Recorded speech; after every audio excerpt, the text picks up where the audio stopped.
I choose Faulkner University because it's a warm and welcoming Christian university. With over 70 majors, there is something for everyone, and you won't find a more supportive and encouraging faculty anywhere else.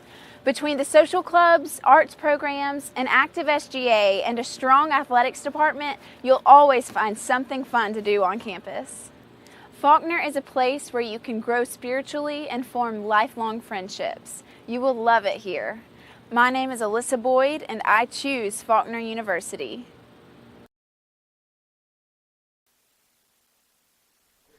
All right, here at Harrison Field on the campus of Faulkner University in Montgomery, Alabama for the championship round of the Montgomery bracket of the NAIA Baseball Championship opening round. There's a lot of words in the title to this one, but what it comes down to is Hope International has worked its way out of the losers bracket. They played at 3 p.m. Monday. They played at 11 a.m. Tuesday. They played at 7 p.m. Tuesday. They played at noon today. Now they play their fifth game in 3 days, and they face Faulkner University, the number 3 team in the country. So the mountain is high for Hope International, but they've already climbed a significant chunk of it. So they look to continue on the success, given that Hope has been the home team or has been the away team more than Faulkner has. Hope is the home team in this game. Faulkner leading off here to start it. It's Marcus Reagan at the plate. Give you the rest of the lineup in a moment. That one sent sky high. Catcher Sam Cohen underneath, and he's got it, and Marcus Reagan pops out. So on the hill for Hope International is George Castillo. David Turner, you got numbers on George Castillo?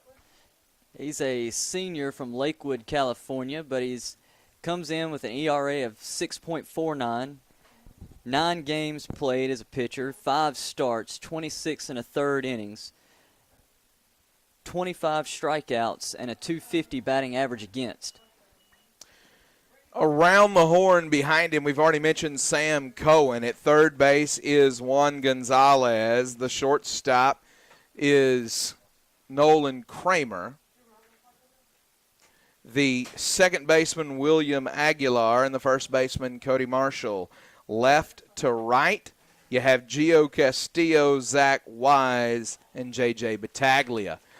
Lineup for Faulkner is an 0-2 count right now on Tech White. You already saw Marcus Reagan pop out. This is Tech White. Shaggy Freeland batting third in the DH. The first baseman, Max Guzman, batting cleanup. Myron Mebane, the right fielder, batting fifth. Hagan Homestead, the second baseman, batting sixth. The pitch here on the 0-2. That misses. It's 1-2. Batting seventh is the third baseman, Troy Black. Batting eighth, the shortstop, John Michael Matthews. And catching, Jonathan Villa, batting ninth.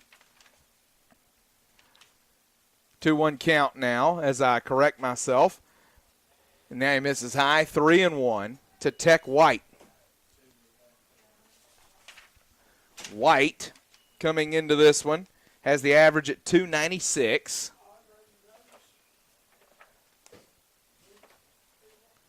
He started the tournament at 292, so he's gotten it up a little bit, and he draws yet another walk. He's been really good at drawing those this year. That is his 50th walk of the season. Shaggy Freeland to the plate. He leads the team in walks with 52. Freeland, after hitting a home run yesterday, now has 9 of those with 61 RBIs, a .606 slugging percentage, .477 on base, and a .349 batting average.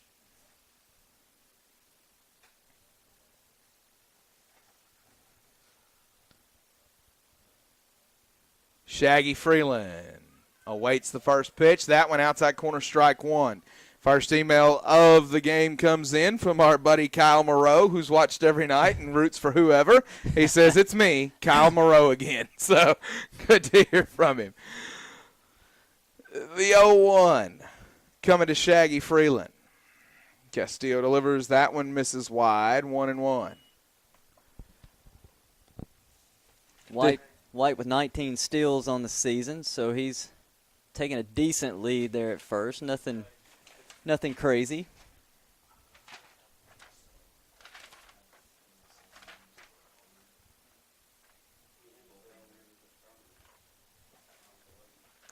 This is Castillo's first outing of the tournament,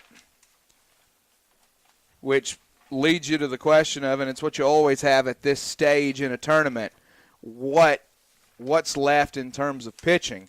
Castillo, I believe, has only thrown, looks like, I'm trying to find my numbers here, as that one is hit left field and caught. Castillo has not worked a lot. He has only thrown in 9 games with 5 starts, 25 Ks over 26 and a third. So Freeland retired on the F7, Max Guzman to the plate.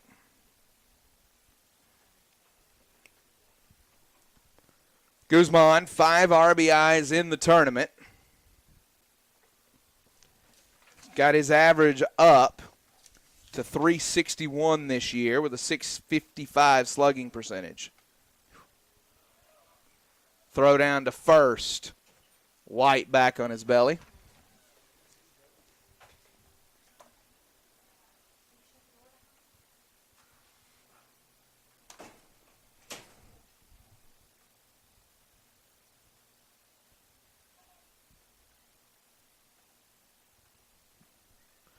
The 1-0 count.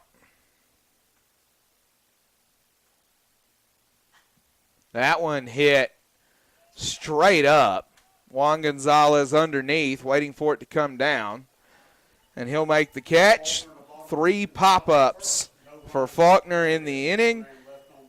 No hits. We head to the bottom of the first. No score. Faulkner Sports Network presentation of the NAIA opening round.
Juan Gonzalez, fantastic tournament for him to this point.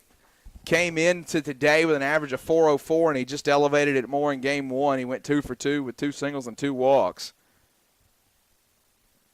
He leads off against Antonio Frias. David Turner has the numbers on Antonio Frias for you. They are pretty good.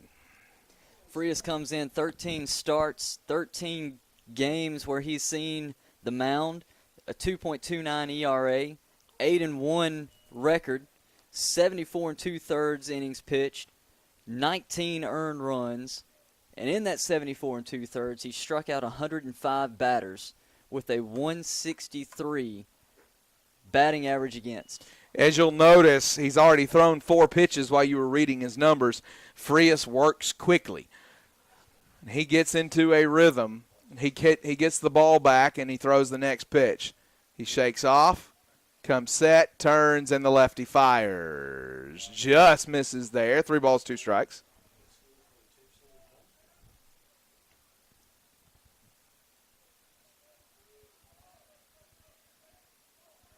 Frias, payoff pitch. Gonzalez fouls it back. Giving chase is Troy Black, and he can't get under it. So a free pitch here for Juan Gonzalez.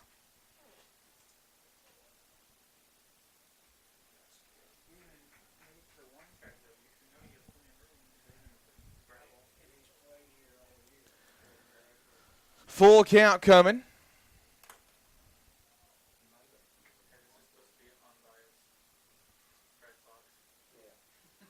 That one straight up.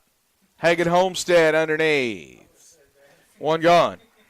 It only took a game plus, but Juan Gonzalez is finally retired. Yeah, Juan Gonzalez doesn't get out much. Someone console him.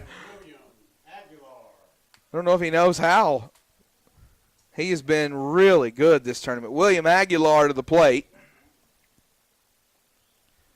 Another guy who's been good.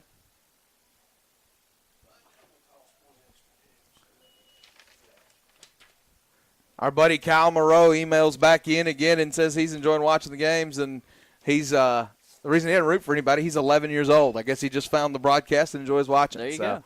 That one hit on the ground. Matthews makes the throw. Guzman applies the tag. 6-3, Aguilar's retired. First baseman, number 9, Cody Marshall. Cody Marshall to the plate. Marshall, again, a native of Long Beach, California. As we talked about off air, given the 7 different girls that emailed saying they were watching for Cody Marshall, he deserves a nickname. We're going to go with the Long Beach Heartthrob Cody Marshall. Is that what we got here? Either way, he's the 3-hole hitter for them. May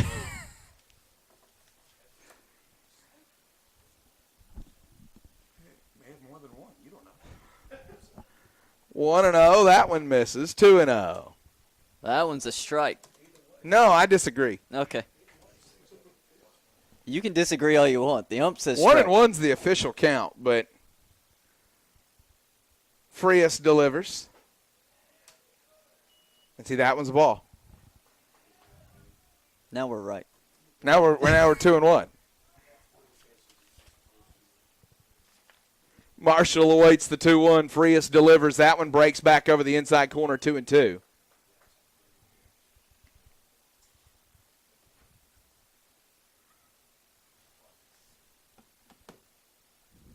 Antonio Frias delivers the 2-2. And Marshall gets a piece of that one to stay alive, and I think it got a piece of the umpire.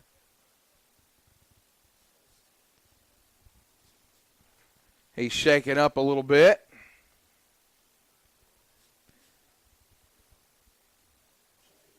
Marshall came into today batting .311, but going 2 for 4 in the first game. That average is up from that a little bit. And Marshall has flashed the power in the tournament. It's been an incredibly impressive fight out of this Hope International team. They strand a lot of runners in game 1. Otherwise, they may have a different result there with Central Methodist. And then they have to work their way all the way through the bracket with 2 games yesterday and 2 today. And they have been resilient. 2 balls, 2 strikes. That one grounded foul. Faulkner played its first game Monday at 7 o'clock. That was a win over Olivet Nazarene, 15-3. And then they played yesterday at 3-ish. That one strikes Marshall out looking. That was a 10-5 win over Central Methodist. But it's a 1-2-3 inning for Antonio Frias. We head to the second, no score. Faulkner Sports Network presentation of the NAIA opening round.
Myron Mebane leading off for Faulkner. The right fielder for the Eagles in this lineup today. A little bit different of a look for the Faulkner squad. For the first time, they're in the third base dugout on this field. Castillo misses high on that one.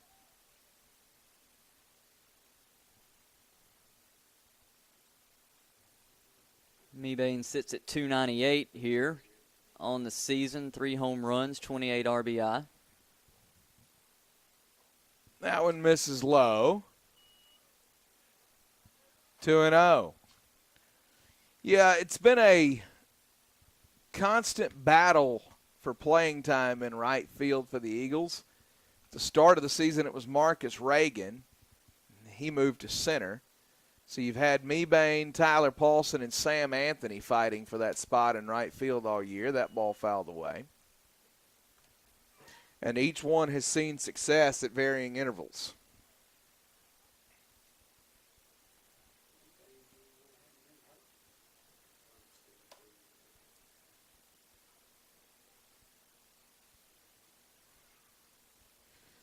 Two and 1, the count on Myron Mebane. That one misses wide, 3-1.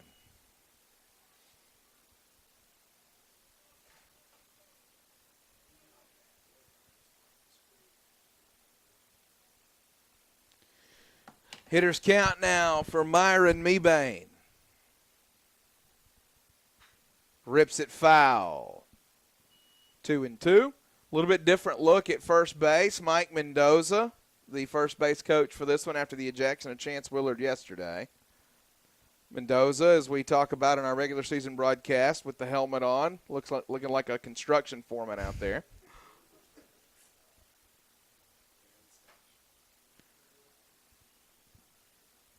Three balls, 2 strikes. That one misses high. Mebane walks. Second baseman, number 4, Hagen Homestead. Hagen Homestead.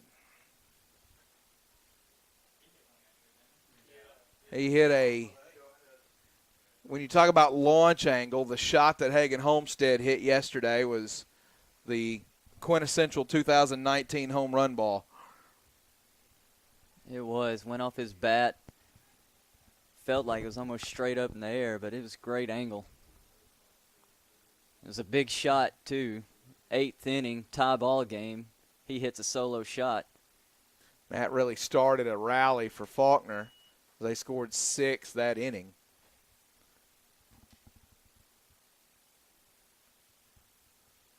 One ball, no strikes on Hagen Homestead. Troy Black awaits. He'll hit next.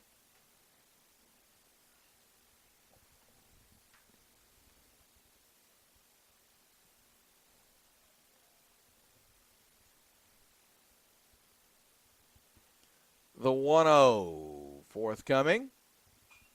Homestead rips that one foul. That was destined for a windshield somewhere.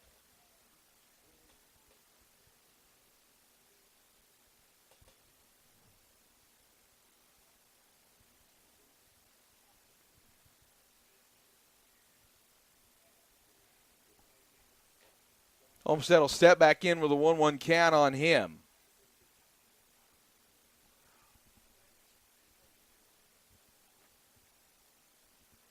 Castillo delivers that one in the dirt. 2 balls and a strike. Email comes in from Pat Gillespie. She says, hi from Grandma Gillespie one more time. Thank you for what you do to make these games easy to follow and fun to listen to. You know my heart is with Faulkner and especially with Evan. I will miss your broadcast. Give it all you've got, Eagles. Great to hear from you, Pat Gillespie. We'll certainly miss Evan Gillespie around here. He's been a great part of the Faulkner family this year. 2 balls and a strike. That one fouled away. 2-2. I wonder if Alabama Christian, right next to the field here, questions having their main entrance and drive coming right next to this ballpark. You notice there's an absence of windows on this side of the building. Yeah.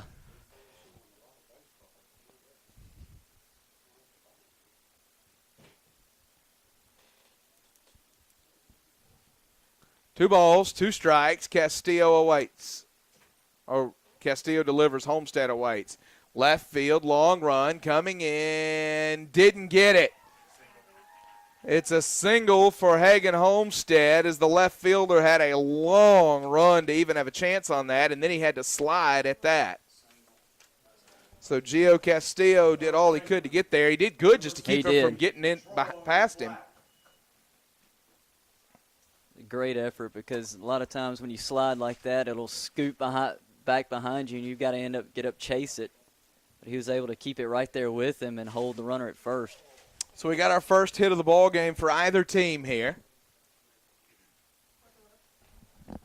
This is how you respond to my offer of concession stand food, people.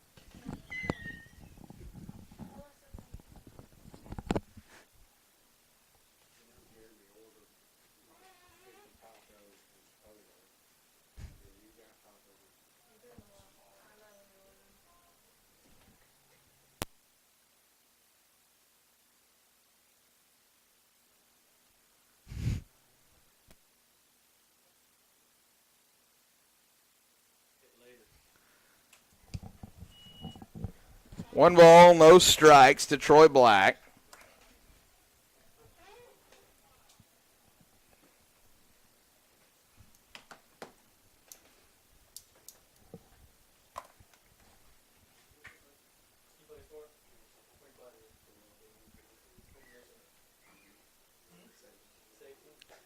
Oh, misses high, 2-0.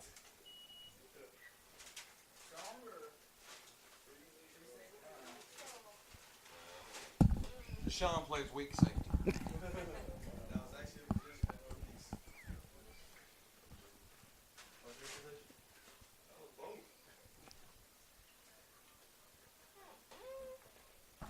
Don't feel bad, though. I played left out. 2 balls, no strikes.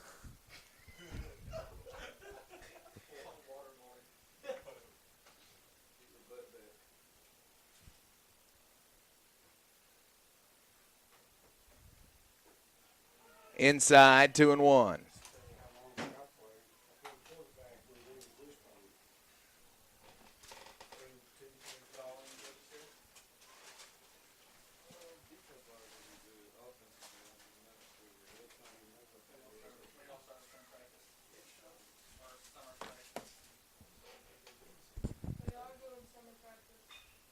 Black, foul ball right side into the corner.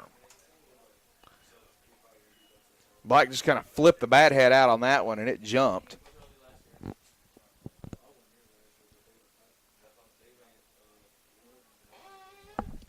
What were we, 4 and 5?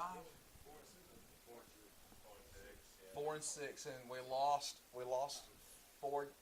5 of those by a total of 13 points.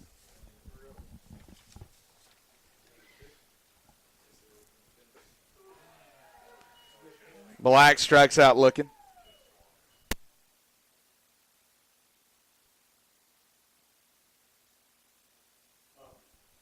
Number 5, John Michael Matthews. John Michael Matthews to the plate here. Matthews had 4 hits game 1.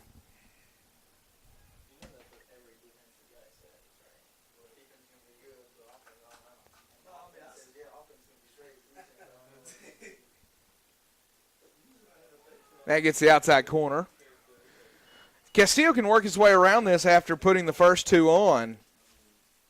Be a big boon for his squad. That it would.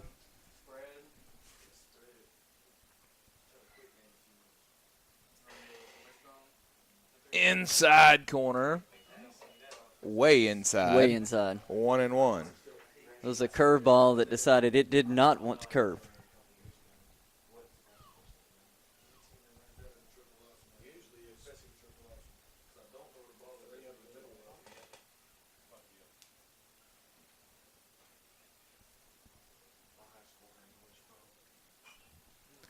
That one fouled back.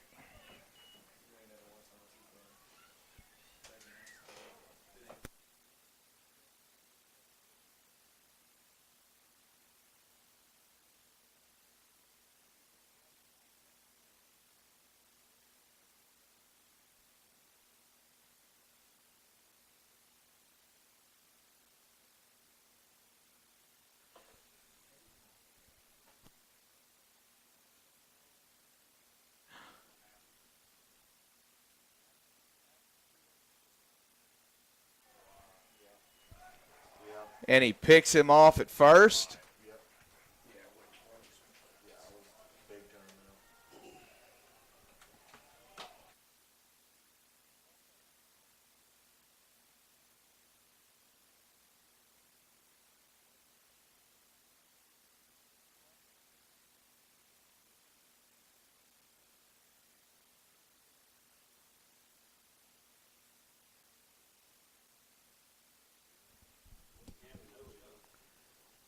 That one misses inside. John Michael Matthews 2-2.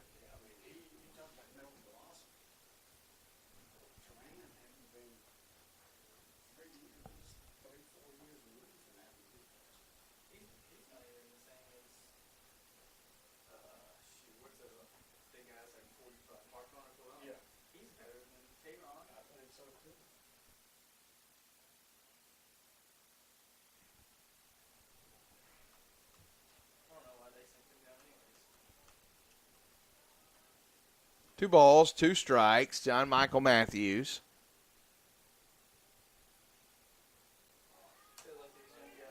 That misses inside. That was close. 3-2.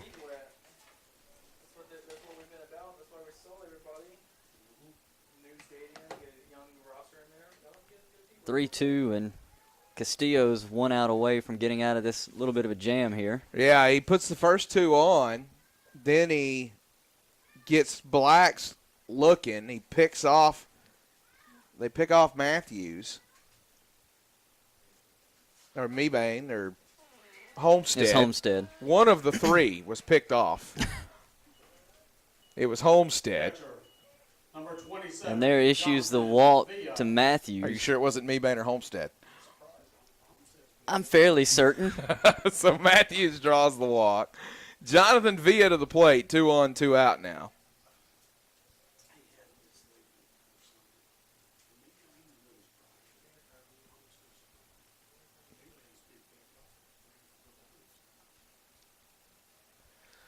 Jonathan Villa homered yesterday, 2 days ago. It's all running together. Outside corner. That time the curveball found the strike zone. That was a nice pitch from Castillo.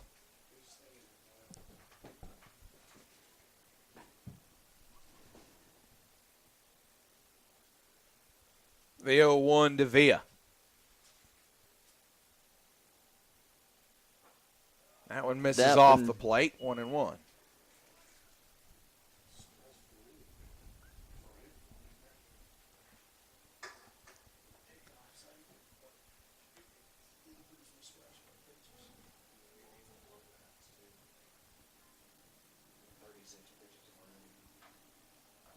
Castillo gets the sign. Delivers outside, 2-1. 37 pitches now already for Castillo. Yeah, he's given up 1 hit, but he's walked 3. And had some deep counts along the way. Yes, indeed. This is already the 9th hole in the lineup for Faulkner. We're in the 2nd inning. And now he's 3-1 on Villa.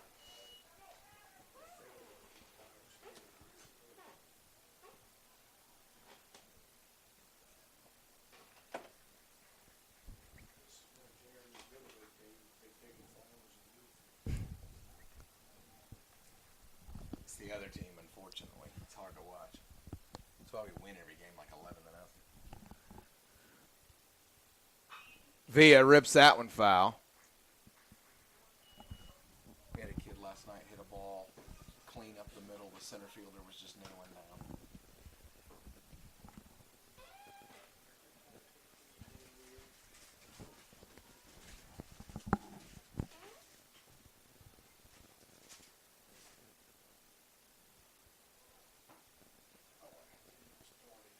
Three and two.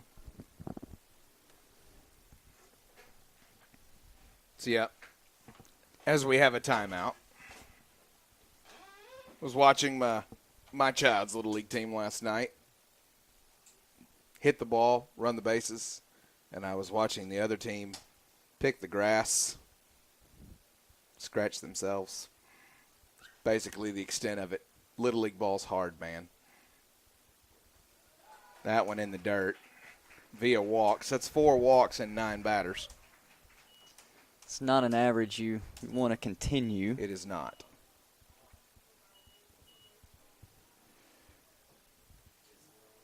Loads the bases. Now lining up first base. Your batter, So fielder, Sam Anthony is going to be the courtesy runner for Villa. that's interesting. Is normally Desjard Kimbrough is the courtesy runner for Faulkner. It is Sam Anthony that will handle those duties here. And that gets to the top of the order in Marcus Reagan. He popped up his first time, and the catcher caught it.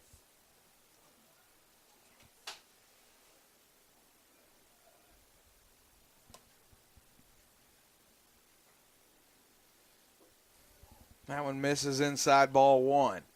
And this is the situation you're getting into if you're Castillo. You've missed so many that when you get a borderline pitch, you're not likely to get the call because you hadn't been consistent. Right. And as the deeper you get into the game, that matters more and more. That one, right center, should be handled, and it is. So Faulkner leaves them loaded. Castillo gets out of it. We head to the bottom of the second, no score. The Faulkner Sports Network presentation of the NAIA opening round.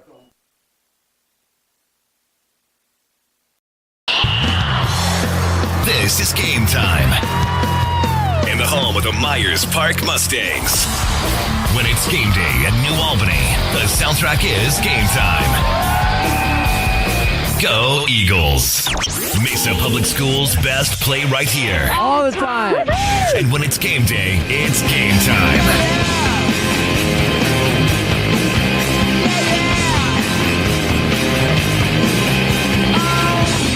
The championship music continues here on Game Time. Welcome to Valor Christian High School for today's sporting event. The Eagle Concession Stand will be open throughout the contest. Eagle Concessions offers a wide variety of food and beverage items, sure to satisfy all your refreshment needs. Another great song is coming up here on Game Time. Event Rents is Colorado's premier party rental provider. Our exceptional customer service, quality products, and attention to detail are the components that have made us the superior choice. This is where the Valor Christian Eagles fly.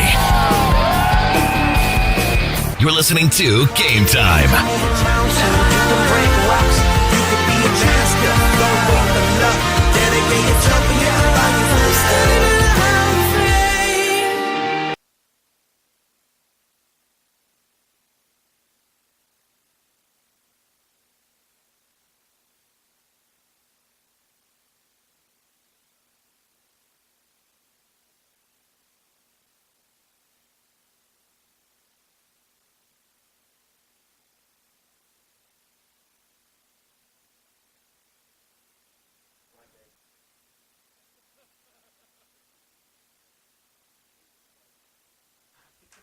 John Rocker.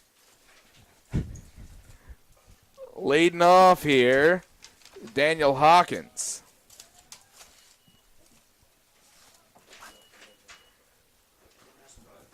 One and 0. Antonio Frias is this frenetic pace that he's got. He had to sit a long time in the top of the inning. We'll see how he responds. 1 and 1. Little different feel than the measured approach from Castillo. That one fouled back. 1 and 2.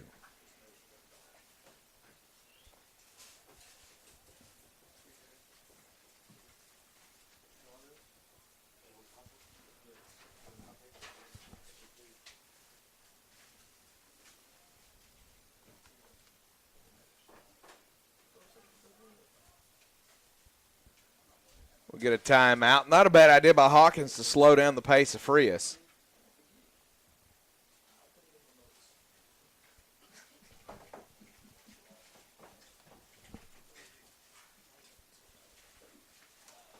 That one misses wide.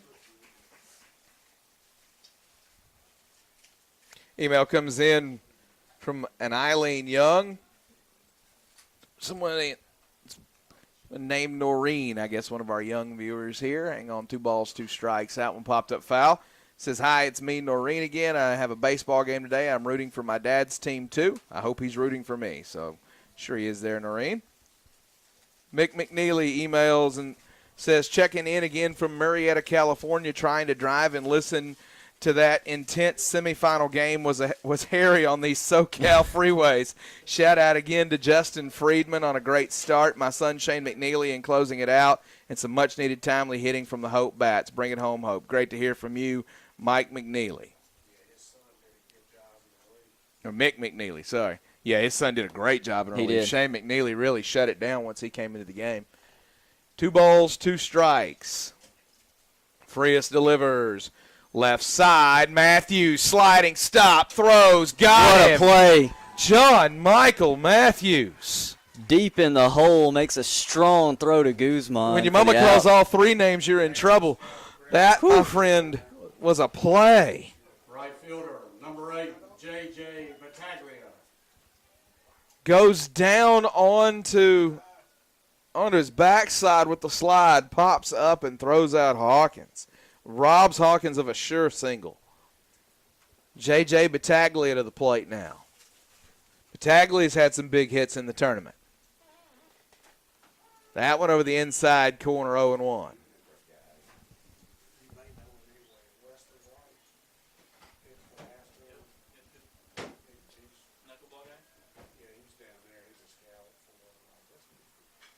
Ground ball, third base. Troy Black scoops, pumps, throws, 2 gone.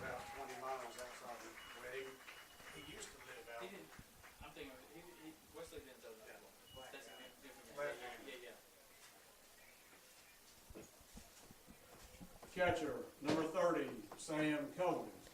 Sam Cohen to the plate.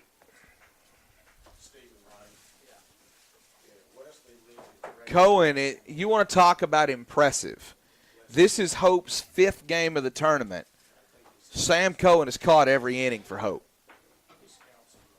That says a lot when you're a catcher back there, having to do all the things that catchers do, the squatting, the taking the abuse of pitches, everything else.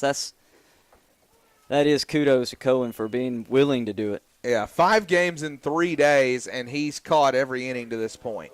1-1 count right now on Cohen. Timeout called by Cohen, again slowing down Frias' motion. I think that's really, this is gamesmanship, and it's smart. It is. Frias is a rhythm pitcher. Try to take him out of it.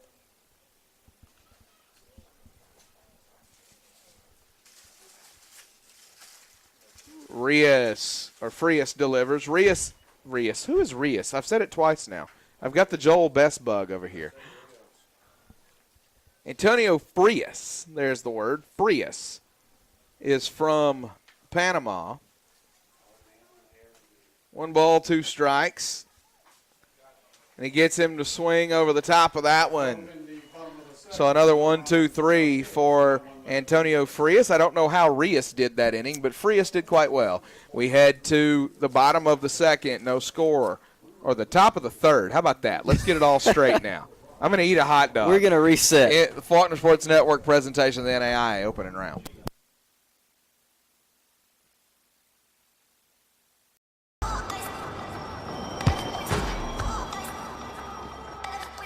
Listen up, world. I'm not just any footballer. Mark my words. I'll be one of the best.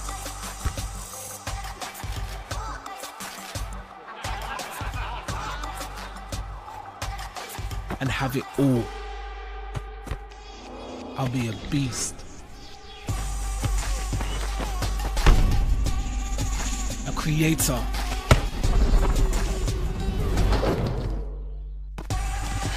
Uncontrollable.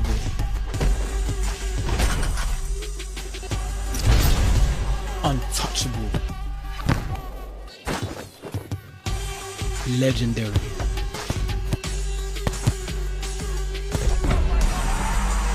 These are not just my heroes anymore.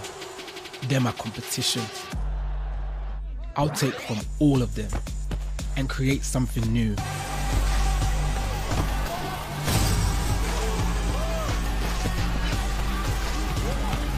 You might want to follow me. Don't. Create your own thing.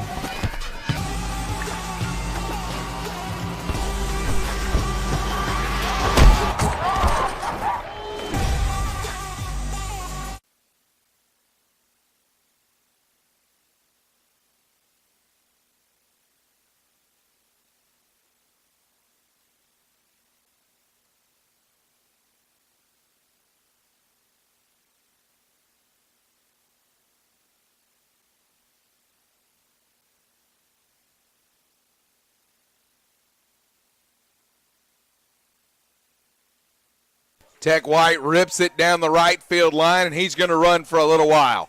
He heads for second, and he'll pull in there with a double.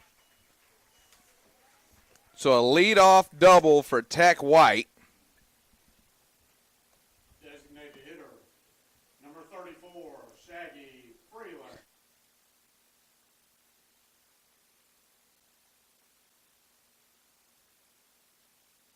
Shaggy Freeland flew to left his first time.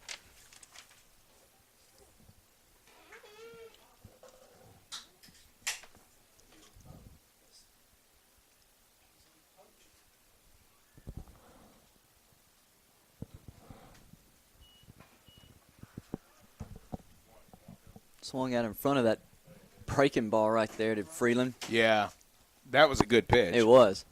I think it's going to be important for Castillo to be able to throw that just enough, keep hitters off balance.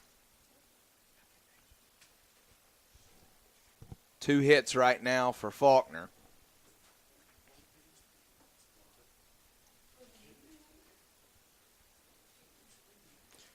Freeland awaits the 0-1. Castillo delivers that one outside corner, 1-1. Or 0-2, rather. Been pretty consistently giving that outside corner like that. Yeah, and that is the area that Castillo has been most consistent with, outside corner, arm side. And he strikes Freeland out on 3 pitches. Max Guzman to the plate. Number 25. Again, Castillo went outside corner to that right arm side. Guzman popped up to the third baseman his first time. Nearly hit a passing plane. Did he get a base hit still or double? Or air double down the line, left field. Right field, stand up.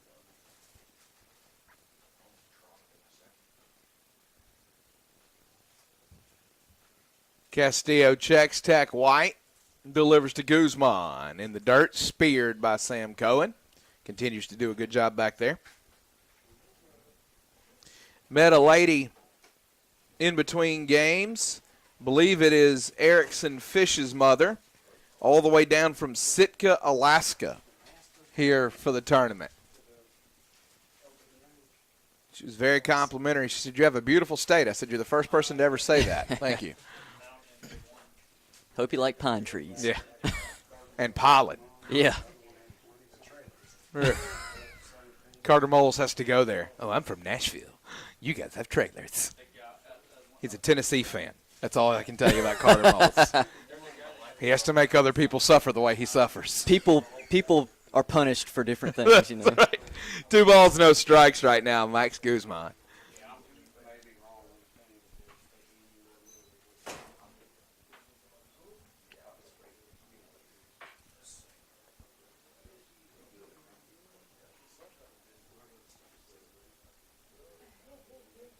The 2-0 will not be coming yet. Castillo is the antithesis of Frias right now. Yes. Frias likes to catch it and go, and Castillo measures.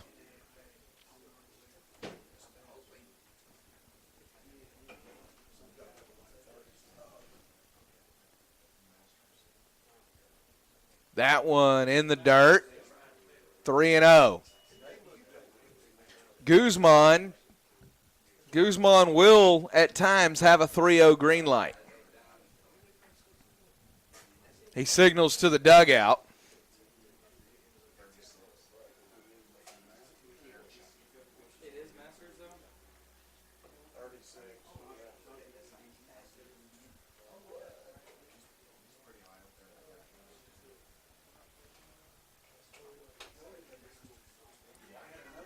And he'll walk Guzman. That's about 2 polar opposite at bats. He strikes Freeland out on 3, and he walks Guzman on 4. Oh, yeah. Right fielder, number 15, Myron Maybank. Trying to be, I'm sure, careful there with Guzman. Yeah, I would say so. So Tech White on second, Max Guzman on first, and Myron Mebane to the plate.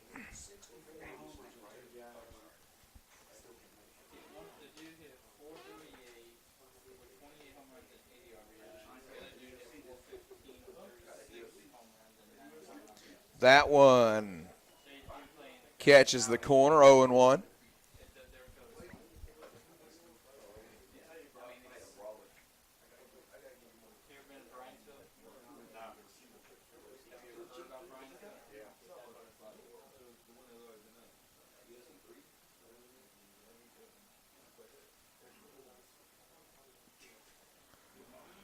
That one in the dirt, and runners advance.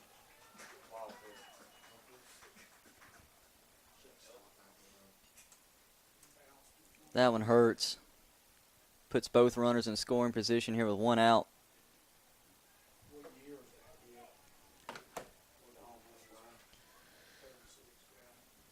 Now Castillo, to get out of the inning, needs a strikeout here if he can get it.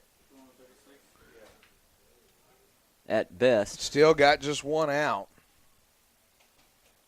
That one misses high, 2-1.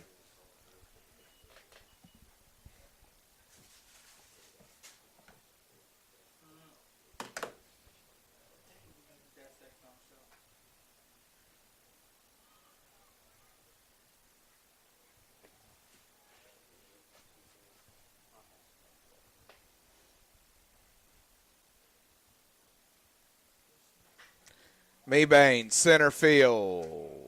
Should score a run. Caught. White tags and advances. So, 1-0. Faulkner draws first blood here. Second baseman, number 4, Hagen Homestead. That brings Hagen Homestead up. Runner on second, 2 out.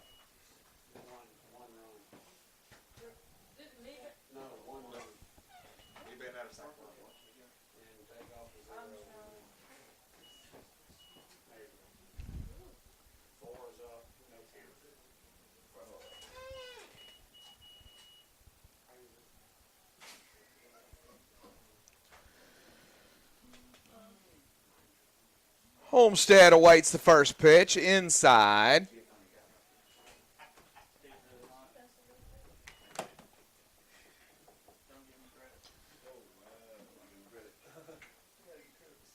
One ball, no strikes.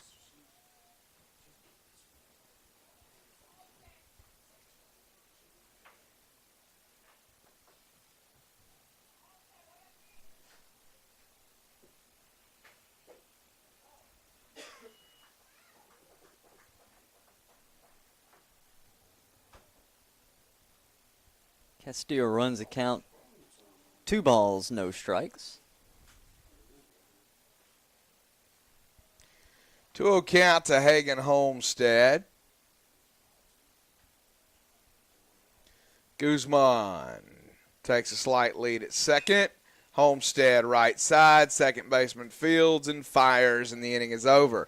Faulkner strands one, but they score one. 1-0 Eagles. We head to the bottom of the third. Faulkner Sports Network presentation of the NAIA opening round.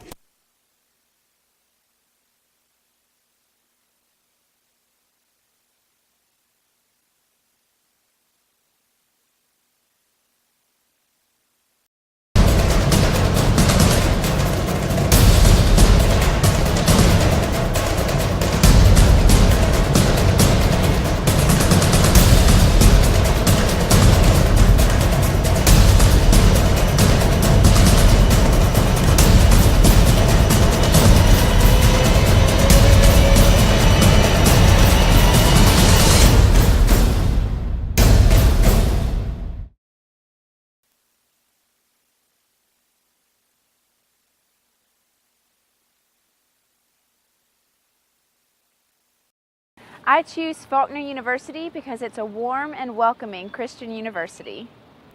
With over 70 majors, there is something for everyone, and you won't find a more supportive and encouraging faculty anywhere else. Between the social clubs, arts programs, an active SGA, and a strong athletics department, you'll always find something fun to do on campus. Faulkner is a place where you can grow spiritually and form lifelong friendships. You will love it here. My name is Alyssa Boyd, and I choose Faulkner University.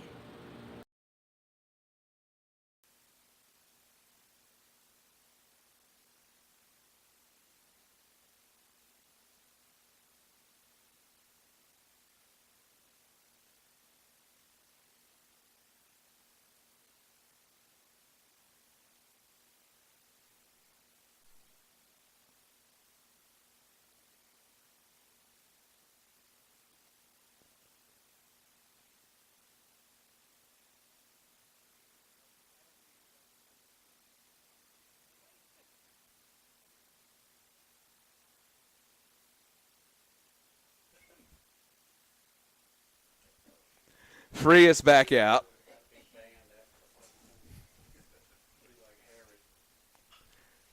That one fouled away.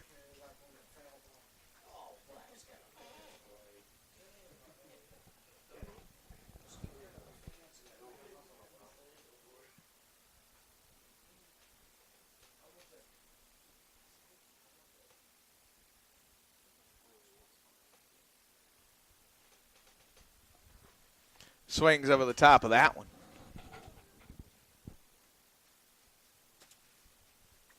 One ball, two strikes on Castillo.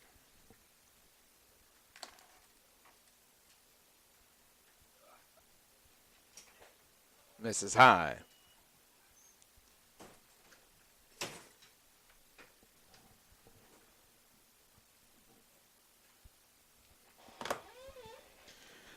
Two balls, two strikes. Frias kicks and delivers. Ground ball, third base side. Black's got it, fires, and Castillo is retired. Center fielder, number 2, Zach Weiss. Couple emails coming in as Zach Weiss steps to the plate. John Marriott says, let's go HIU. And he says, hum now, Coach Schreider. And Turtle Power. Well, here's and a half shell to you two, sir. Anthony Amos emails and says,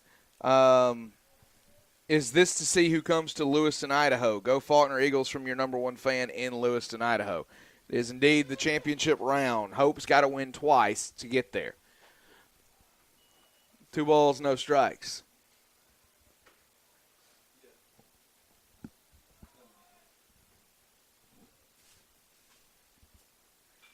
That one fouled back.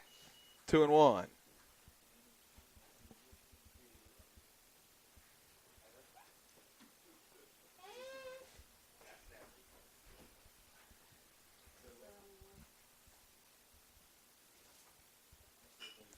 Grounded, second base side, and it eats Homestead up. That's a tough one because the first hop was high, so he brought the glove up, and then it just kind of rolled. Number 20, Nolan Kramer. Took a tricky hop right there at the end. Yeah. That infield's been playing that way for the last few weeks. A lot of high hops.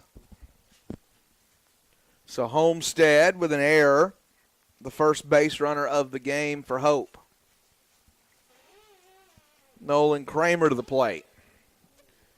Kramer would tell you himself he's not proud of his or happy with his performance in Game 1. He stranded a small village.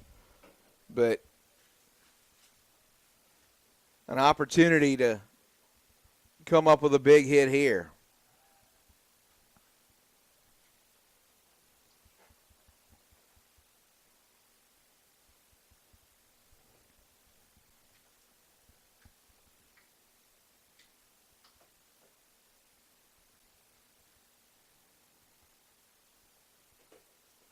And he fouls that one back. No balls and a strike on Kramer.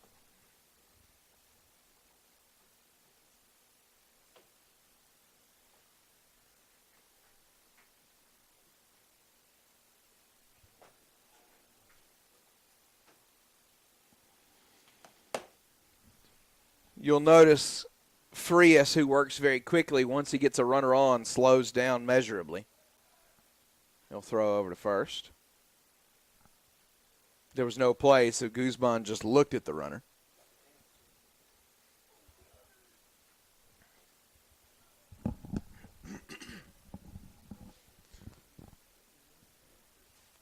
Frias.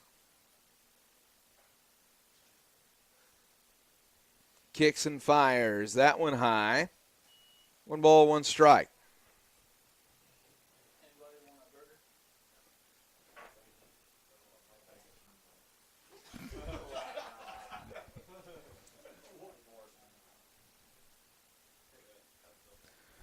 You got to enjoy it while you're 23 with a metabolism.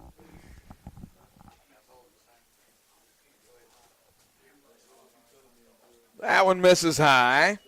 2-1.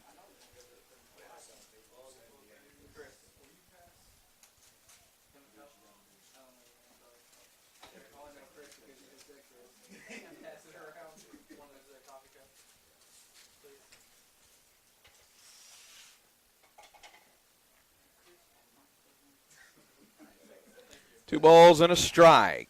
Frias fires. Kramer can't catch up with that one. 2-2. David, you saw Evan Gillespie yesterday. You saw Kyle LeBurge Monday. And Frias today. 3 lefties, but 3 very different pitchers. They are. And I don't think we saw the best of Gillespie yesterday, but he struggled, fought through it, and ended up pitching a pretty good game, all said. And there's the strikeout from Frias. Kramer strikes out looking. That is the 3rd K for Frias. Third baseman, number 22, Juan Gonzalez. Juan Gonzalez to the plate. Yeah, Gillespie more about mixing his pitches, mixing his locations, hitting his spots. LeBurge has the big breaking ball that helps him a lot. And Frias is really about stuff. He's got the best pure stuff on the staff. He'll throw over. I think at this point, the throw-over is as much ceremonial as it is anything else. Just reminding you that I still respect you.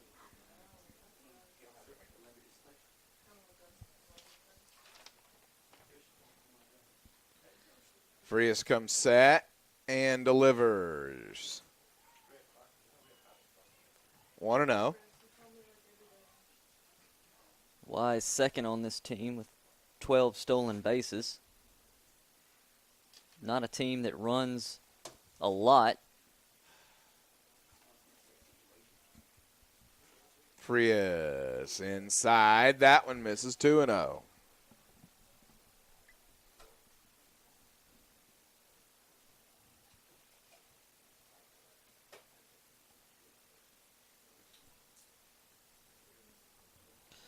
Really intriguing matchup. Juan Gonzalez hit it to the second baseman his first time, but he has been very, very good this tournament.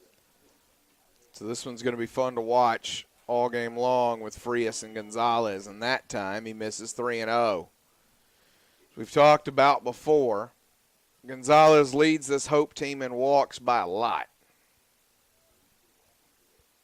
He is not afraid to take ball 4 here.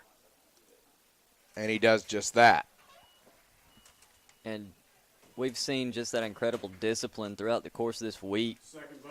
In their 5 games, I think every game he's at least drawn 1 walk. So he's more than willing to take those 4 balls in that base if you're going to allow him to.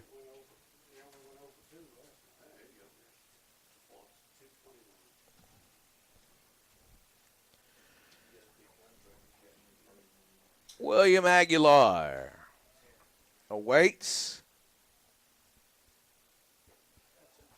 That one misses inside.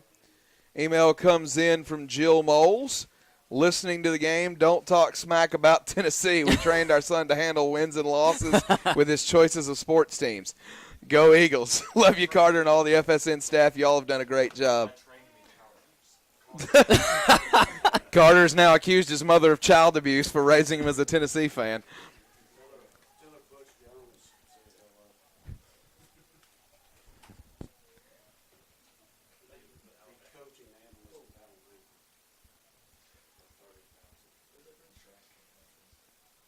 That one inside gets the inside corner. 2-1.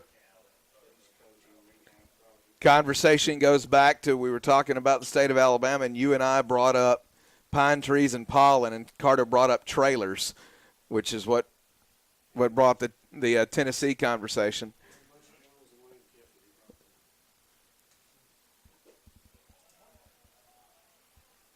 If trailers is what stands out to him, I don't think he's ever been to North Mississippi.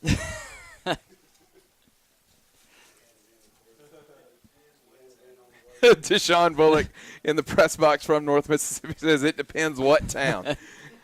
Because most of them, you are right.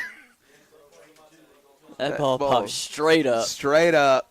Reagan calls everybody off, makes the catch, and the inning is over. The Royals in the bottom of the third. No runs, no. We head to the fourth, 1-0 Faulkner on the Faulkner Sports Network presentation of the NAIA opening round.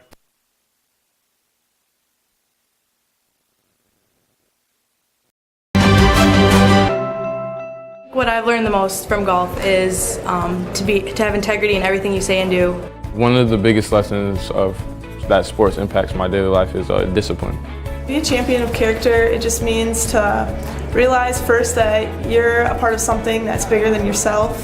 Being a part of NAIA is something that I'm going to keep with me forever because it's not only made me a better athlete, but it's made me a better person. The NAIA really just cares about their student athletes and just the experience in general at the school, and I think that's really important. The NAIA stands for, has great core values. One that's most important to me is servant leadership. Being able to serve your community is a huge reason why I chose the NAIA. I am a champion of character. I am a champion of character. I am a champion of character. I am a champion of character. I am a champion of character.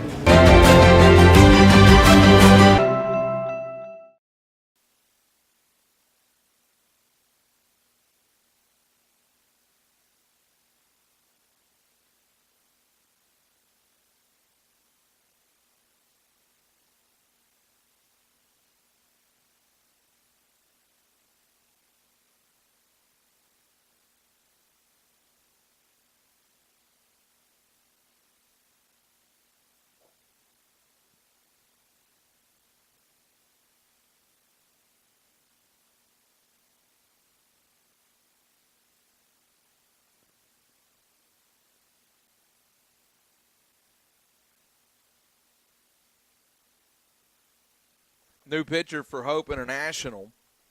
His first appearance on the mound, he pinch hit against Central earlier today and drew a walk. But you're into the fourth and you've got a new arm. This is the concern for Hope. Can they hold staff it enough to get through it? The numbers on Hunter Cooper. He is a 6-foot freshman from Anaheim, California. Hadn't appeared in many games, David. He hadn't. This will only be his 8th appearance on the mound. 5.87 ERA and 7 2/3 innings pitched, 6 strikeouts, and a .323 batting average against. Troy Black greets him. Black struck out looking his first time.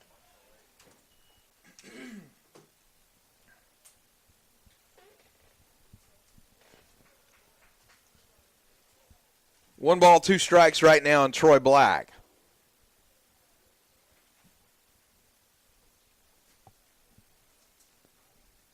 That one misses wide, 2-2.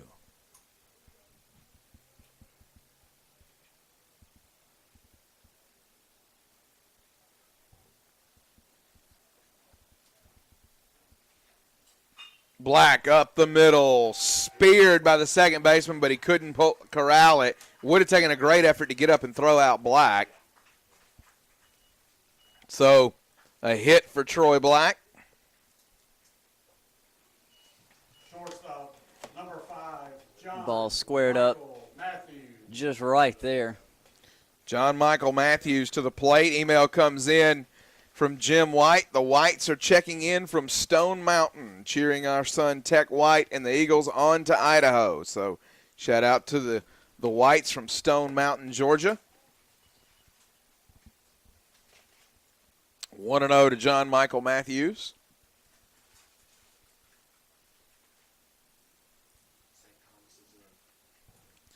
We've had our first ticket punched to Lewiston, Idaho today. Get you more on that in a moment as Matthews singles to center field. And that'll bring Jonathan Villa to the plate. So St. Thomas has won the Miami Gardens bracket over. Catcher, number 27, Jonathan Villa. Who'd they beat, Cardamoles? So a 7-5 win for St. Thomas over William Jessup gets them through the Miami Gardens bracket and to Lewiston, Idaho. I say it's our first ticket punched, but it's our second because Lewiston Clark State is a thing. So 2 tickets are punched. Villa takes strike 1.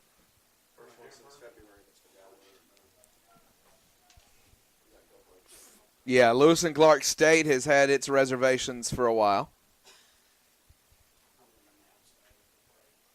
Villa puts the bunt down, moves everybody up, and he might beat it out. He does. We're going to wait for the score. By. There's going to get 1 home, 2 home. Villa all the way to third. A bunt single and a 2-base throwing error. And Faulkner's stretched it to 3-0. It's good base running by Villa. He saw nobody at third base, so he kept chugging around the bases knowing he was going to get there. So Black and Matthews score on the throwing error.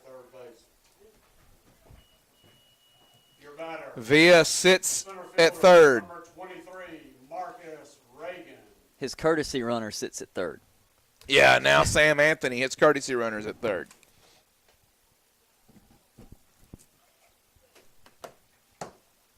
Marcus Reagan to the plate, 0 for 2. He's popped it up to the catcher and hit it to the right fielder. Reagan offers there, strike 1. Or rather, he checks, but it's still a strike.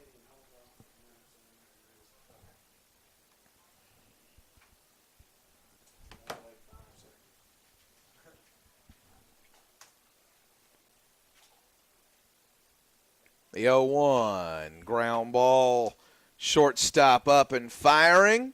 Reagan is retired.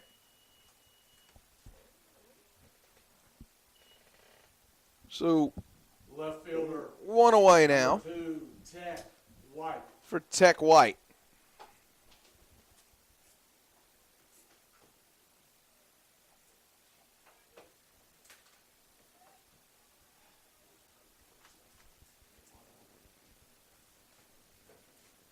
That one misses wide.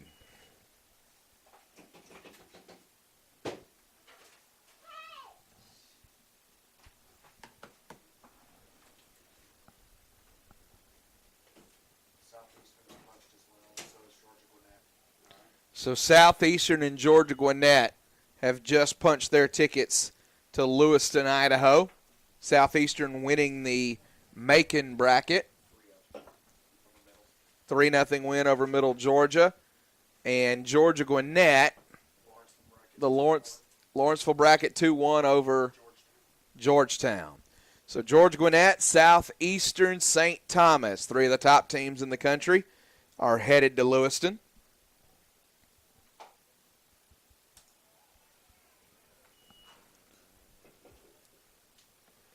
Three and 1 the count right now on Tech White. White doubled down the right field line his last time. He walked his first time. That tells you about the Faulkner offensive effort to this point when you realize you're 1 out into the top of the 4th, and this is the 3rd time through the order. White draws another walk. The Eagles have stranded 4 runners. It does, and it's not necessarily, well, they're up to 5 hits now, but it's walks that have been getting them through the bulk of the order, at least until this inning. Correct myself. They've stranded 5 runners. Shaggy Freeland to the plate. Yeah, walks have really been it. They've got, is it 4 or 5 hits now? Going off the scoreboard, it's 5 hits. Yeah, it is 5. The bunt single from Villa made it 5. 5 walks as well. They called time, so Sam Anthony's going to have to go back. Wait a minute. They called time afterward. So that's an odd sequence. Run scores. Anthony scores on the error.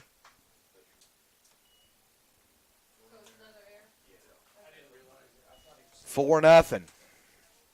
Shaggy Freeland probably miffed that the RBI opportunity's gone.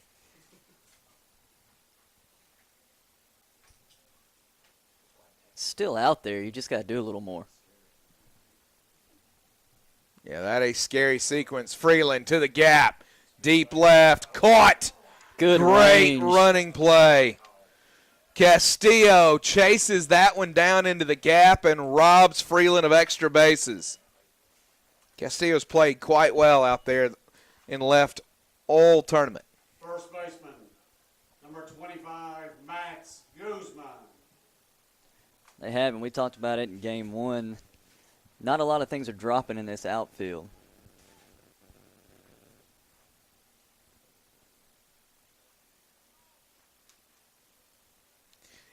Yeah, and it's been that way virtually every team that's been out there. The outfield defense has been stellar for everybody. Max Guzman, he has popped up to the third baseman, and he's walked.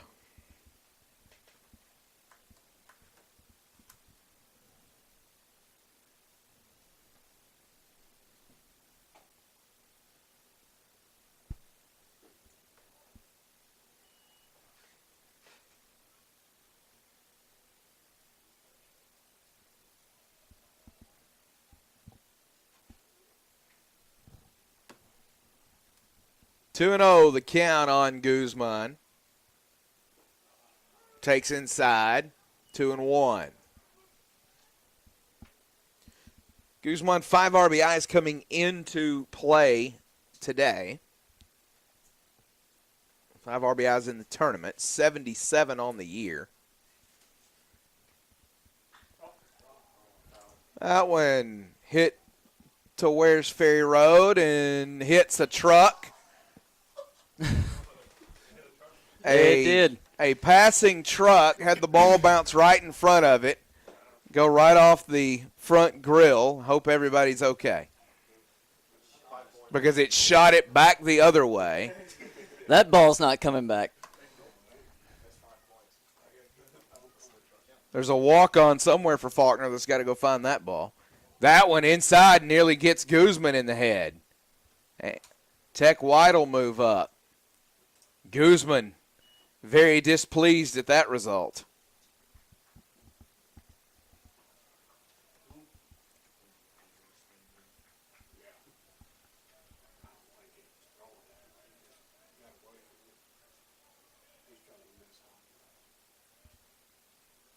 Three balls, 2 strikes, and he'll take. Second walk issued to Guzman, 6th walk Faulkner has drawn.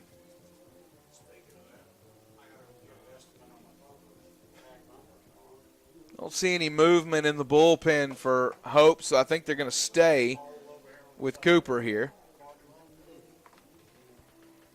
You'd almost think they need Cooper to at least get 2 innings here. Yeah. They definitely got to get him through 1. Yeah.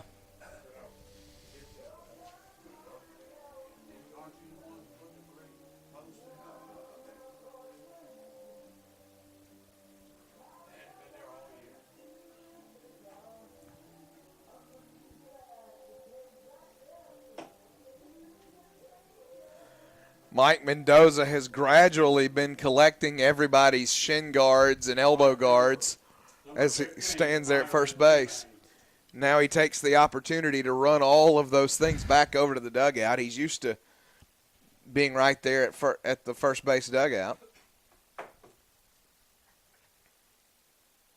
Mebane fouls that one back. Mebane has walked and has a sacrifice fly to center that plated a run.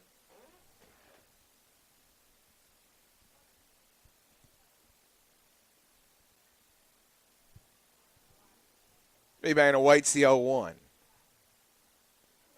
That one nearly gets away. Sam Cohen saves it.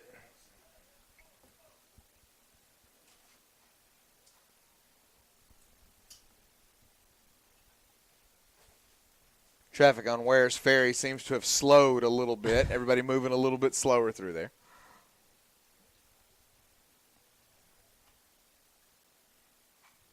Mebane fouls that one back to the screen.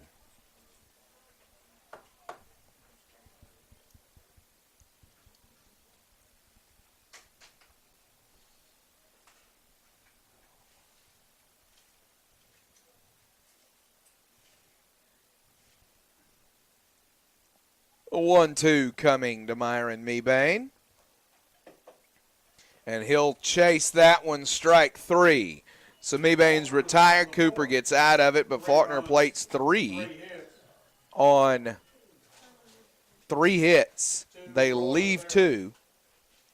We head to the bottom of the 4th. 4-0 Faulkner on the Faulkner Sports Network presentation of the NAIA opening round.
Cody Marshall, the Royal batter, to begin the bottom of the 4th inning.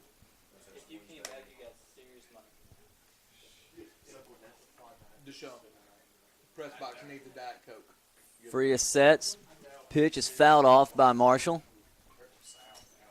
1 ball, 2 strikes. Cody Marshall struck out looking his first time.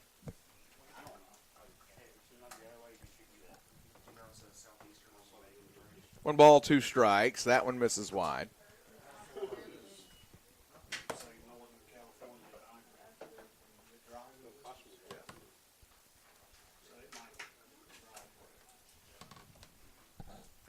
Two balls, 2 strikes. Frias delivers. Marshall chops.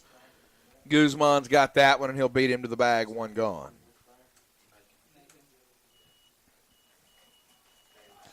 So as we've noted, George Gwinnett, Southeastern St. Thomas have all punched tickets today. 4 of 10 spots complete for the Avista NAIA World Series. Don't let me forget that part. Avista. Mm-hmm. The official sponsor of the NAIA World Series.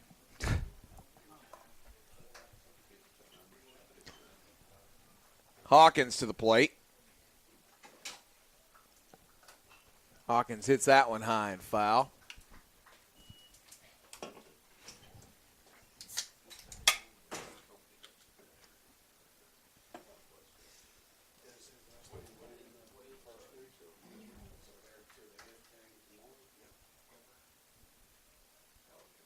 Ooh. And he hits Hawkins.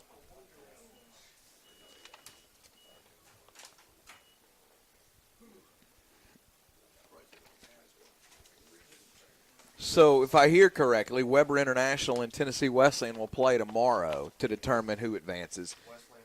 Right fielder, number 8, J.J. Battaglia. If Weber International were to win that, you'd have at least 3 teams from the state of Florida going to Idaho, all from the Sun Conference. Wow.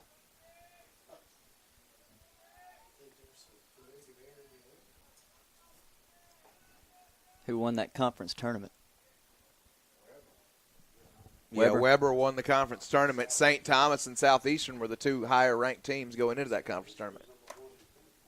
Yeah, Southeastern's the number one team in the country. Did Thomas make it to the championship game with them? No, they lost to Jessup. No, conference tournament. Yeah, it was Weber. I don't know something. Did Thomas win it? That one misses high.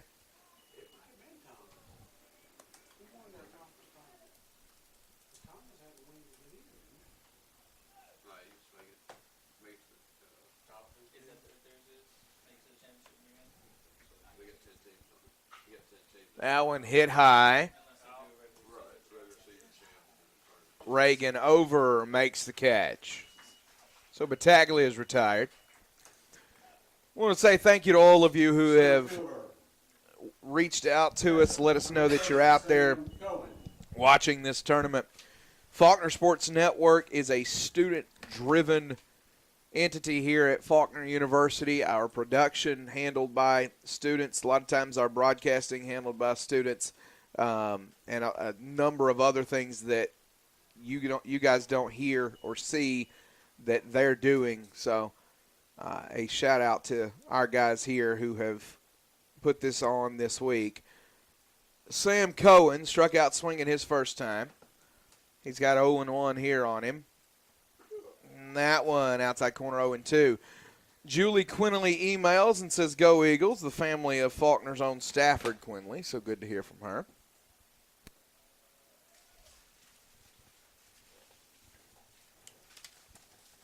The 0-2. That one hit. Right field gone. Sam Cohen, we've been saying all week, is the home run leader for Hope, and he hadn't hit one yet. That's his 13th of the year, and Myron Mebane just watched it go. You hit one like that, you don't really have to chase it. No, Mebane had no doubt. So Cohen with a 2-run shot gets Hope right back in. It cuts it to 4-2.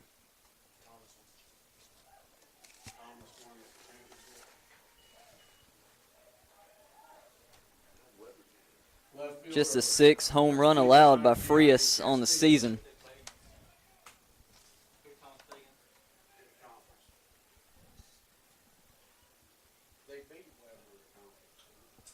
It's going to bring Castillo to the plate.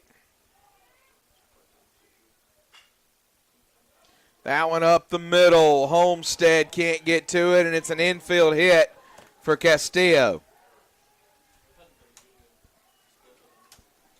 What'd you call it? That was going to be a difficult play, even if he gloved it.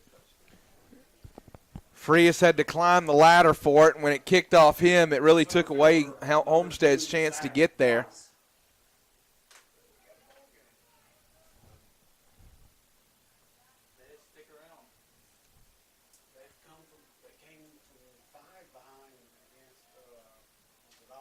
This is a Hope team that has proven resilient all tournament long.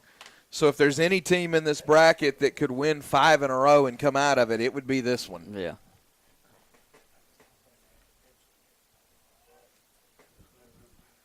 And we've mentioned it, but this Hope team is one that's played one more game than anybody else here has even played of the 5 teams. Fouled back. No balls, 2 strikes.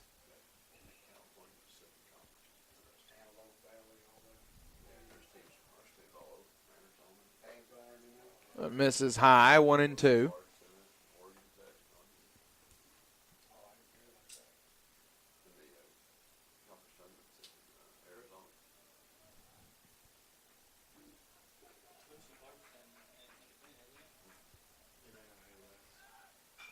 That one fouled away. Still 1-2. Castillo on the move there with 2 outs and 2 strikes.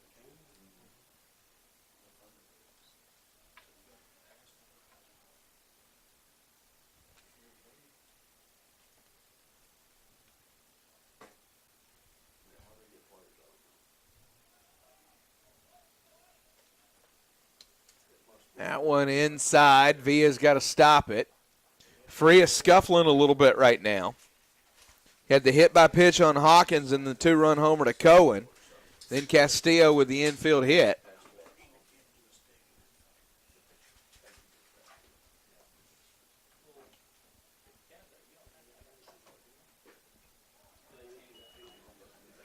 That one misses away, full count now to Zach Wise.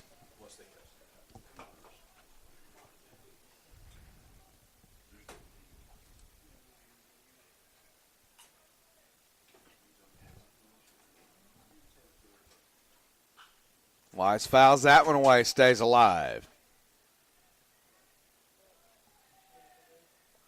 New baseballs being delivered. Wonder how many of those 15 dozen remain. Oof. I'm guessing there's not many clean boxes left. No.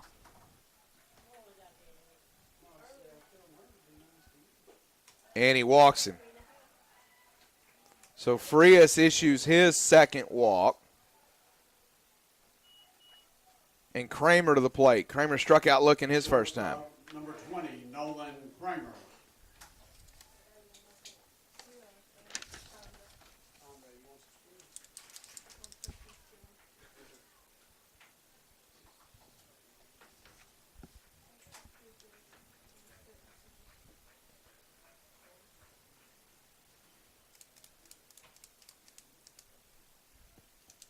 Frias delivers. Kramer fouls it back, 0-1.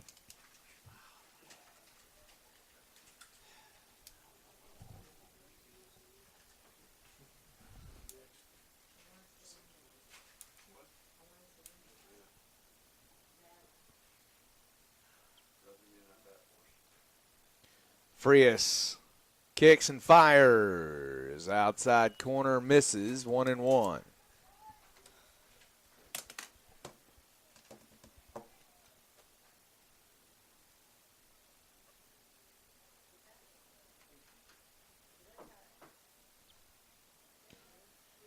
Frias set, checks the runner, delivers. That one misses high, 2-1.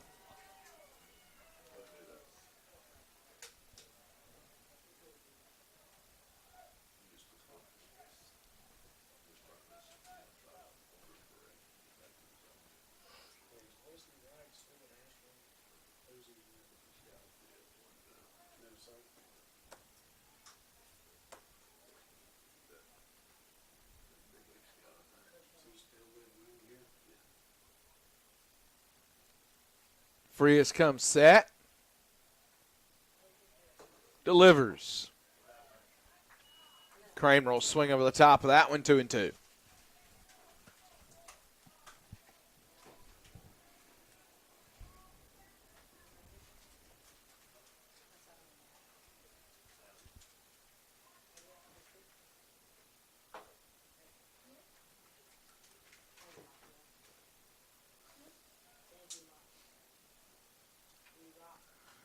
That one fouled back.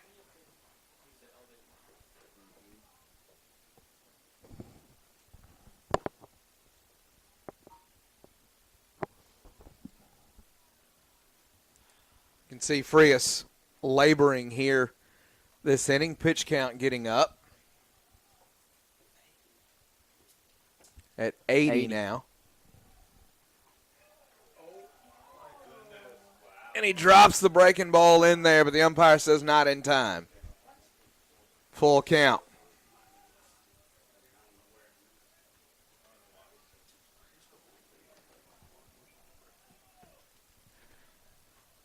The way he's kind of been in this inning, he's probably not going to get that call. No. Kramer fouled away. That one over toward the football field.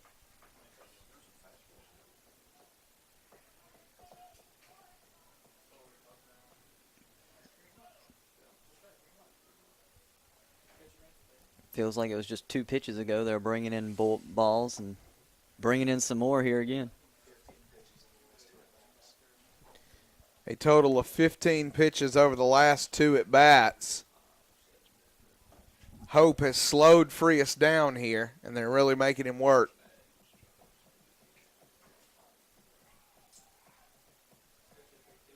Frias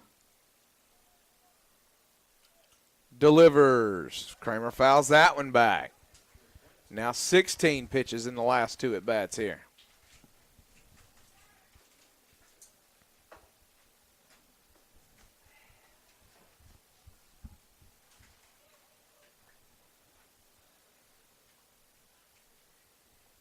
Kramer steps back in.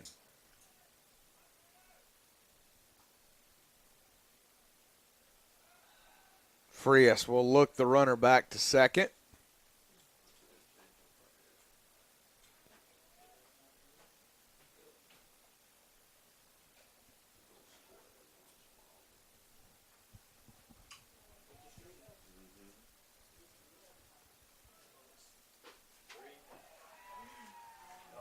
And no call there. Frias loses him. Now they're loaded. Top of the order. Not the guy you want to see in this situation, Juan Gonzalez. Just to give you an idea of what Hope has flipped this into. Of the last 9 batters, Frias has only retired 3. Wow. So second time through the order, he got 3 outs. Now you start the third time through the order. And that's after a quick first 2 innings of 1, 2, 3.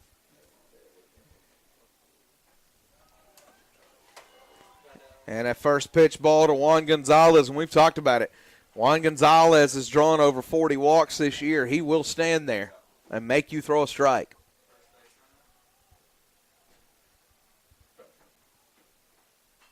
Fouled back, 1-1.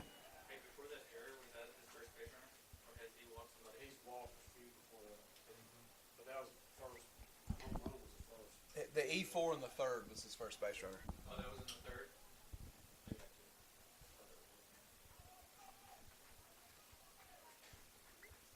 1-1. Frias delivers. Gonzalez swings over the top of that one, 1-2.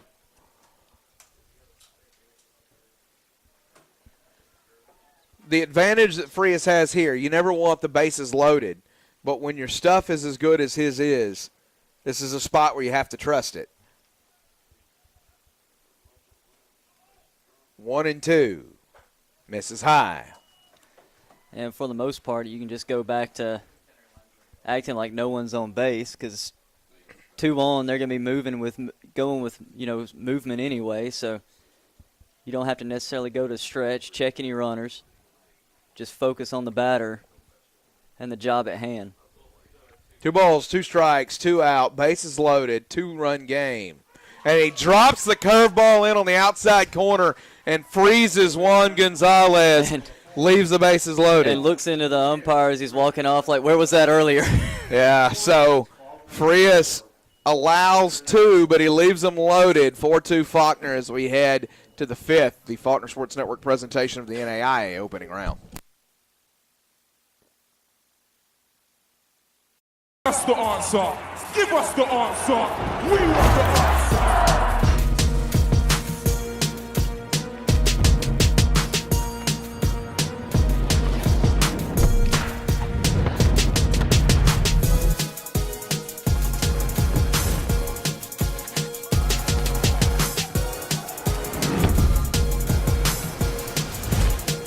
I love to make some noise. This is what football does to you.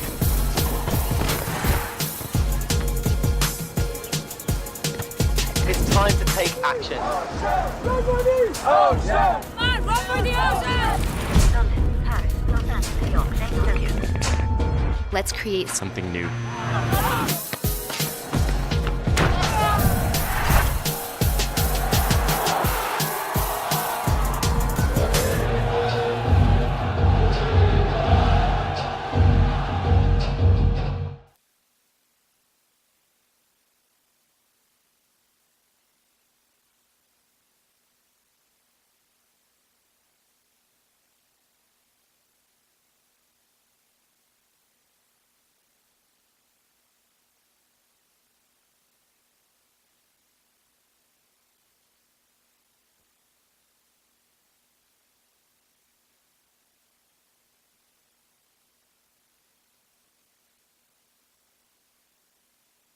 Hagan Homestead golfs the first pitch he sees to center field, 1 away.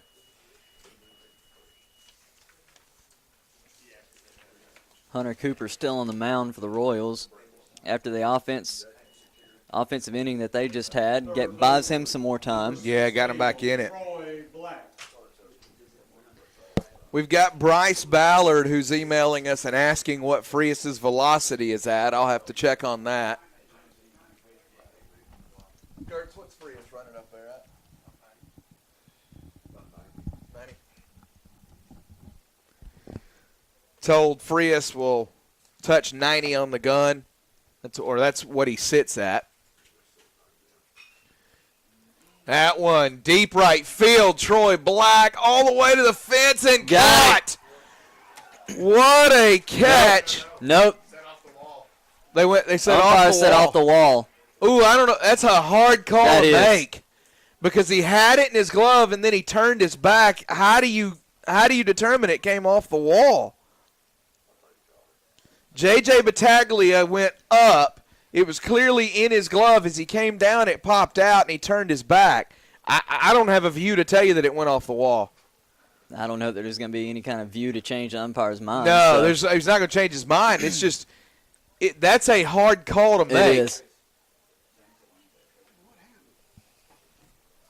Troy Black almost goes opposite field home run, but Battaglia goes high to pull it down, then bobbles it. The umpire says off the wall. In the meantime, Troy Black sits at second. It's a double. With a double. Yeah, it's a double, and I'm not saying the umpire's wrong. I don't know what led to making that call as opposed to, That's a tough call to make, and the evidence just didn't seem to be there. Unless he heard something. Yeah, I mean, he may have. He very well could have.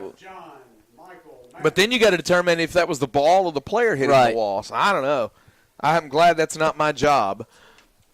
But Black on second with a double, 1 away for John Michael Matthews. He's 1 for 1 with a walk. Checks his swing there, strike 1.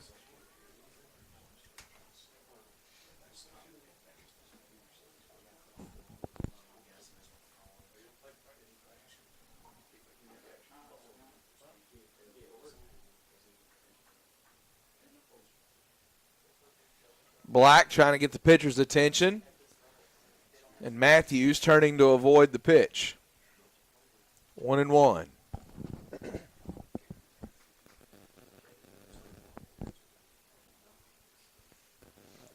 Cooper getting the sign.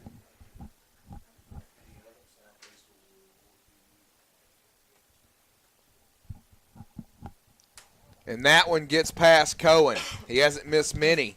But that one all the way to the backstop, 2-1, a wild pitch.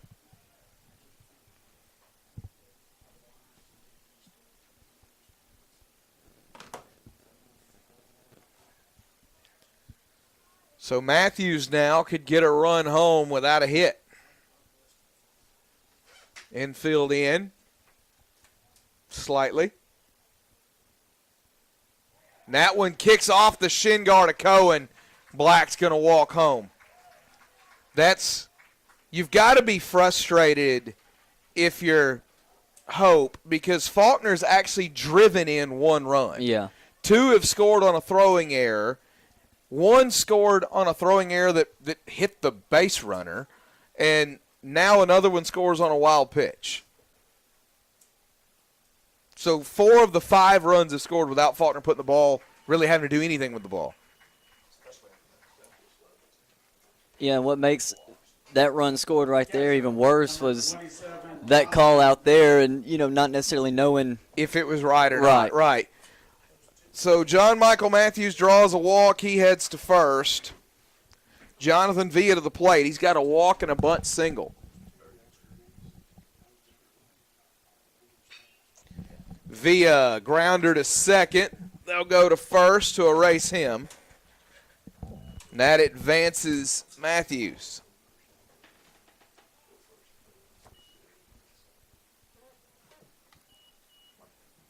Center fielder, number 23, Marcus Reagan.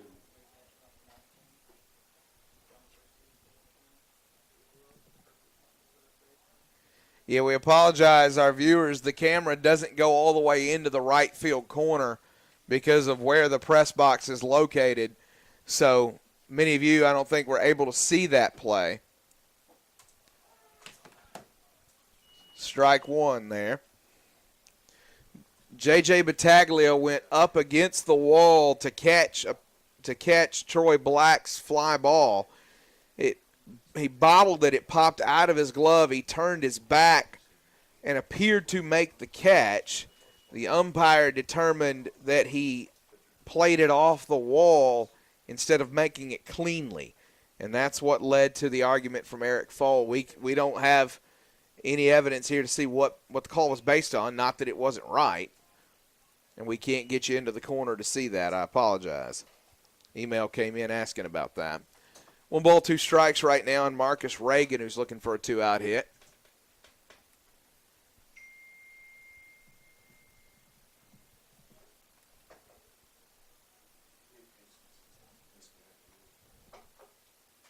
Cooper delivers. That one misses away. Reagan's 0 for 3. Popped it up to the catcher, flew out to right, grounded to short.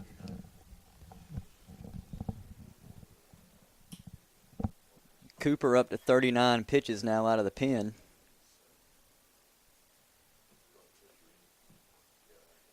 That one in the dirt. 3-2.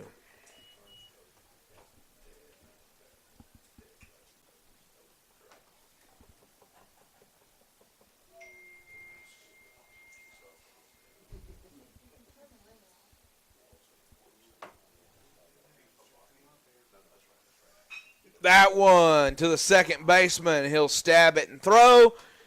And that retires Reagan. He's now 0 for 4. We head to the bottom of the 5th. 5-2 Faulkner leads on the Faulkner Sports Network presentation of the NAIA opening round.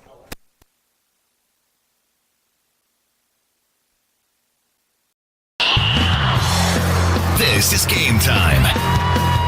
In the home of the Myers Park Mustangs. When it's game day at New Albany, the soundtrack is Game Time. Go Eagles. Mesa Public Schools best play right here. All the time. And when it's game day, it's game time.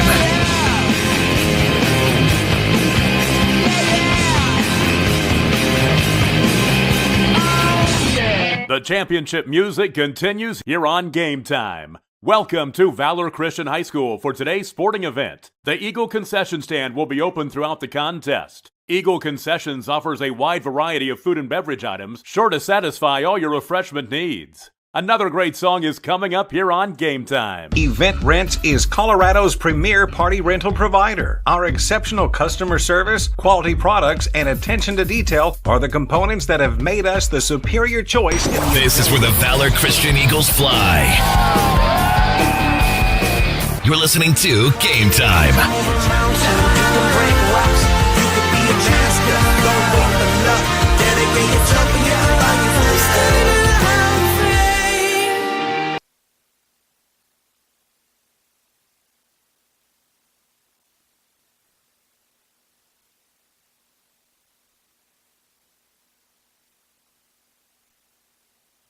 William Aguilar leading off here for Hope.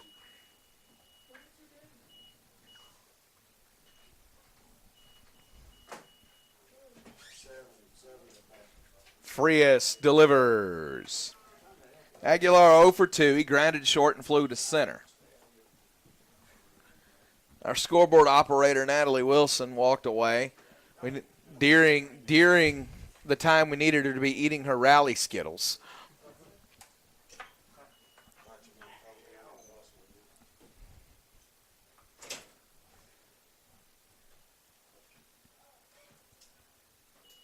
Two balls and a strike.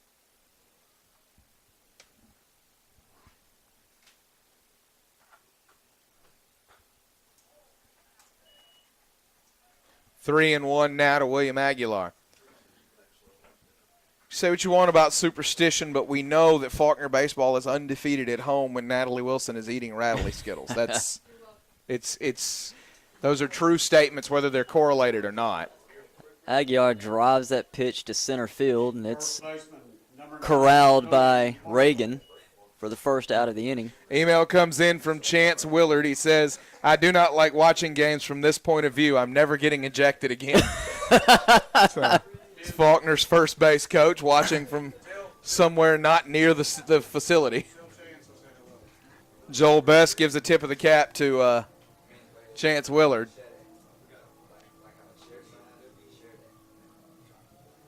McCarthy out to have a conversation with Frias before he faces Marshall.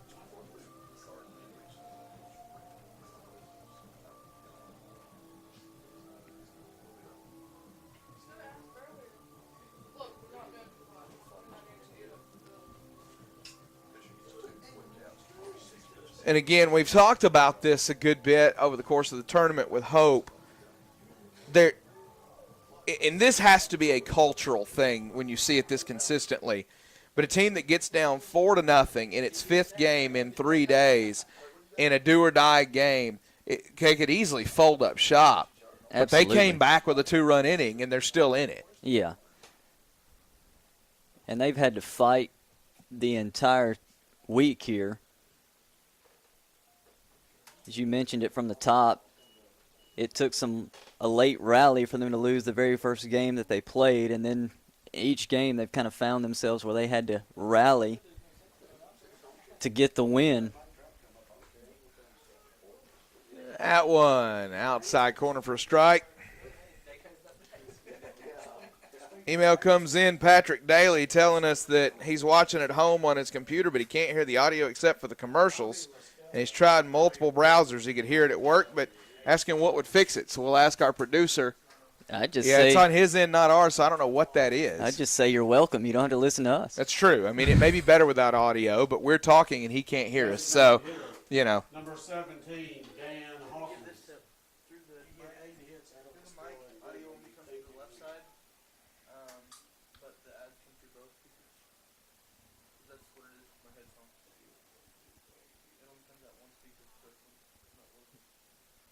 Daniel Hawkins now the batter. Frias catches that inside corner on the first pitch. Was that? I've got now 5 strikeouts for Frias. Good to hear from one of the regular Faulkner faithful, Patrick Daly. There, scooped up by Max Guzman, steps on the bag, and that's out number 3. Couple more emails coming in. Mark Santana emails, I just walked outside my office here in Anaheim and ducked just in time for Cohen's homer.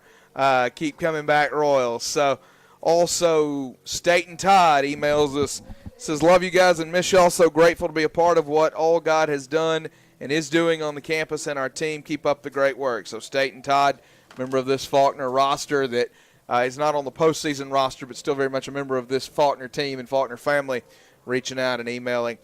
Great to hear from all of you, even you, Chance Willard, from somewhere in the bowels of the multiplex.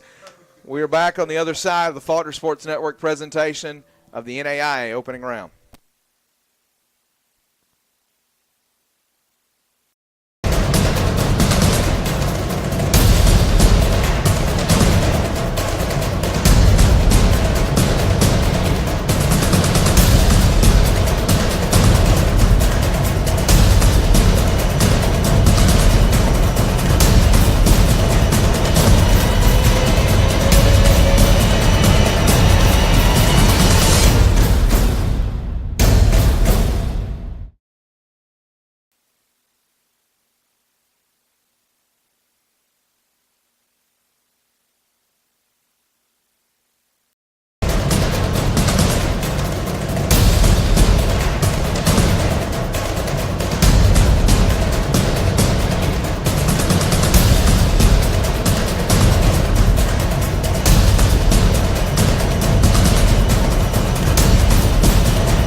Tech White, an 0-1 count on him here.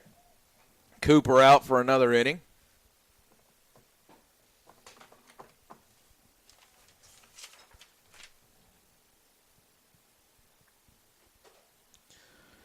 Lost in all of that, we didn't talk about the fact that that was a much-needed 1-2-3 inning for Frias in the bottom of the fifth.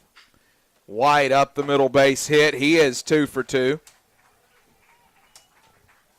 So now he'll take second.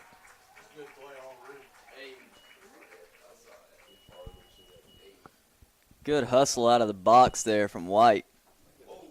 Designated hitter, number 34, Shaggy Freeland. So what looked like a routine single. Turned it into a double. Turned it into a double. We've seen Tech White do some things like that from time to time.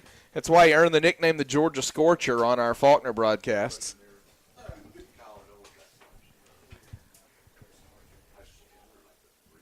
So he is on second. Here is Shaggy Freeland. He is 0 for 3. Cooper gets the sign, delivers. That one bounces in the dirt in front of Cohen, and Cooper's beating Cohen up back there. That's going to move White up. It's 44 pitches for Cooper. They're going to have a conversation with Cooper, see if they're going to go to the pen.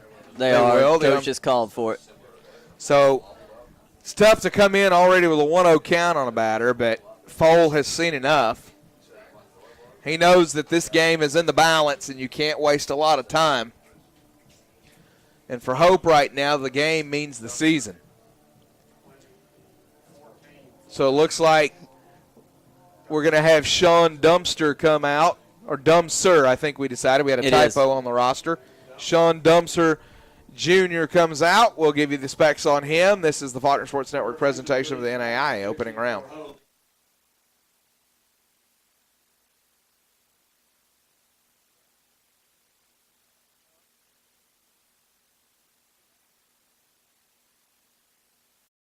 I choose Faulkner University because it's a warm and welcoming Christian university.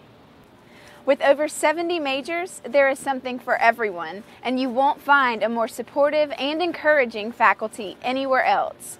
Between the social clubs, arts programs, an active SGA, and a strong athletics department, you'll always find something fun to do on campus. Faulkner is a place where you can grow spiritually and form lifelong friendships. You will love it here. My name is Alyssa Boyd, and I choose Faulkner University.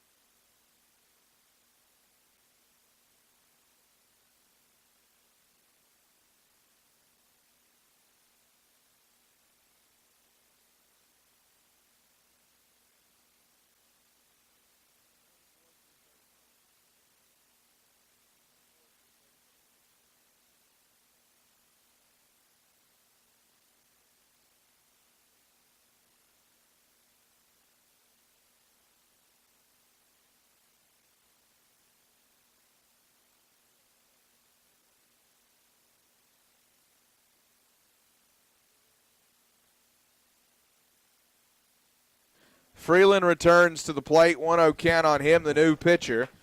Sean Dumpster Jr. Saw him last night. The numbers on him, David Turner.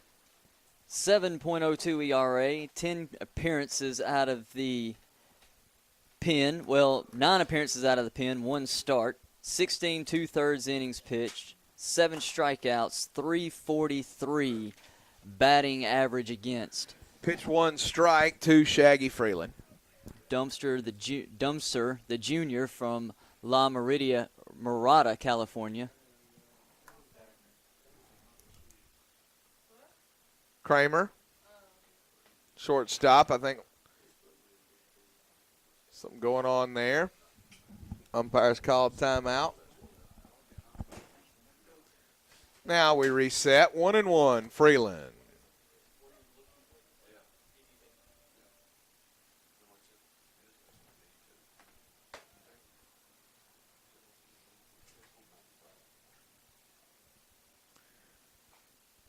Dumpster misses wide there. 2 balls and a strike.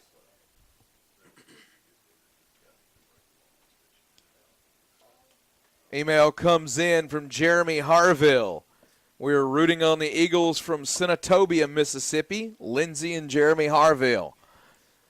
Deshaun Bullock loses his mind at the mention of Senatobia. Is this? You mean he woke up? Okay, Deshaun Bullock says Senatobia 20 minutes from his house, so he's quite excited that there's another human life in Senatobia, Mississippi that knows what Faulkner is. I'm just surprised Deshaun woke up from his nap. Yeah, Deshaun Bullock has been asleep for 3 full days. Pretty sure he just lives up here.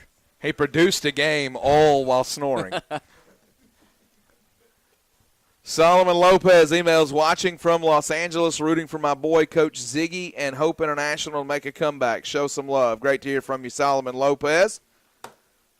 3 balls, 2 strikes. That one misses wide, and Freeland draws a walk. Now you got him on the corners with 1 away.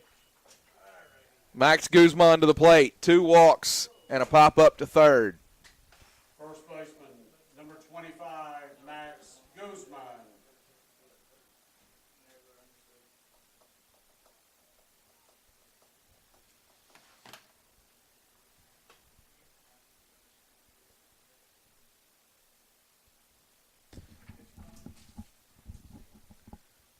Guzman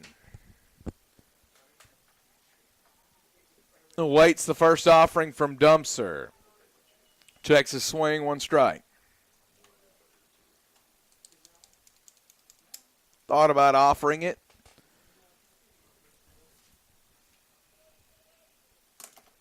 The walks really have been an issue in this game for Hope.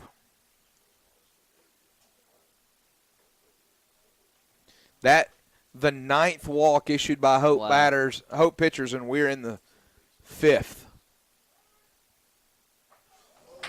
And he hit Max Guzman, and they're going to have to calm Guzman.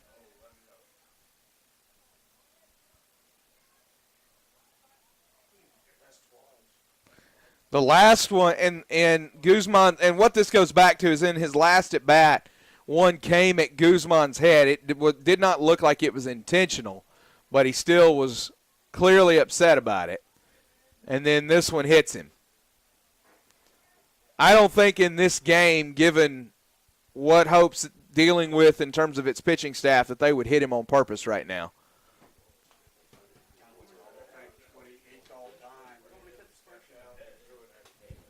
So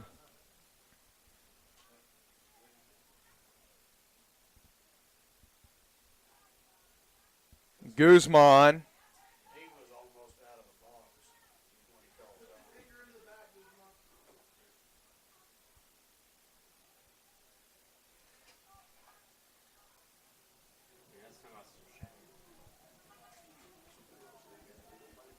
I think he destroyed a batting helmet in the process.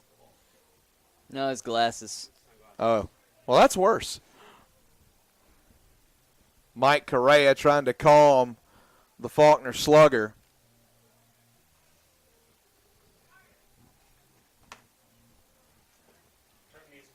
It looked like Guzman called time, was stepping out of the box. Dumpster had already started his motion, and it looked like he just couldn't stop it at the last minute. Yeah, and you can tell if you go back and watch it, you can see the body language of Dumpster. It didn't look like there was any intent from Dumpster.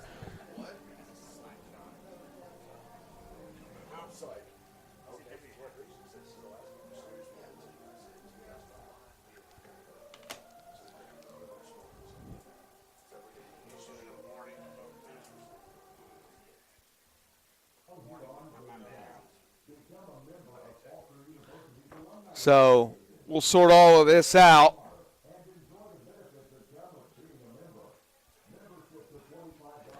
I cannot say that I've ever seen a batter get hit while time had been called. Like a dead ball hit batsman.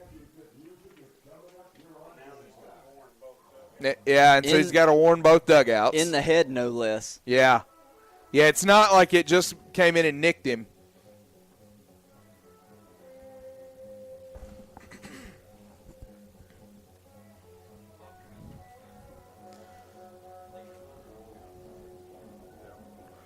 So now Guzman.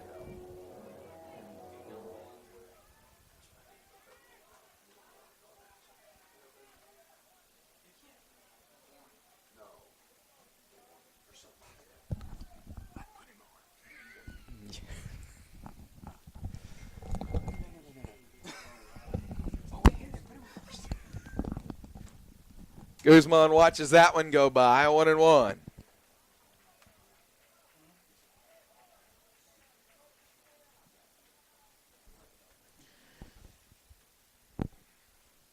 Here in the top of the 6th, Guzman watches that go by, 1-2. So Dumps are ahead of Guzman here, 1 ball, 2 strikes.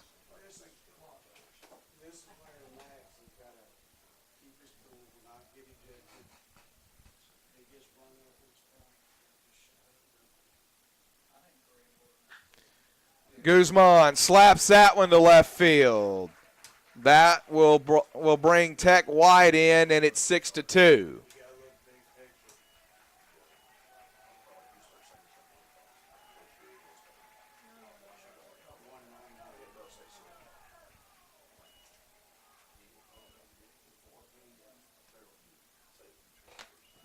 Right fielder, number 15, Myron Mebane. Mebane to the plate after the Guzman RBI single. That's the sixth RBI of the tournament for Guzman. Mebane has walked, struck out, and flown out to center. That was a sac fly that plated a run. First run of the ball game back in the 3rd.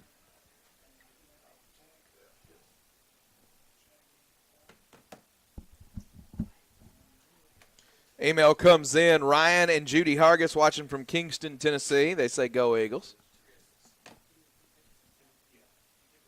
Family of Ben Hargis, member of the Faulkner team, who is not on the postseason roster but has a bright future here at Faulkner. 1 ball, 1 strike on Mebane.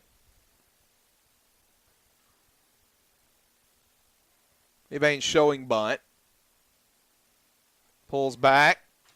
I'll say it got the bat, so a foul. 1-2.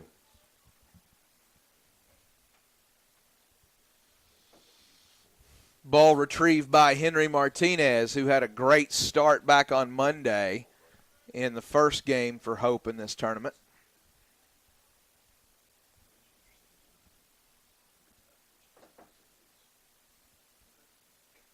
Mebane gets a piece of that one to stay alive. It's a good pitch by Dumpster right there. Yeah, bury it in the dirt. Yeah, buried in the dirt. Curving back in.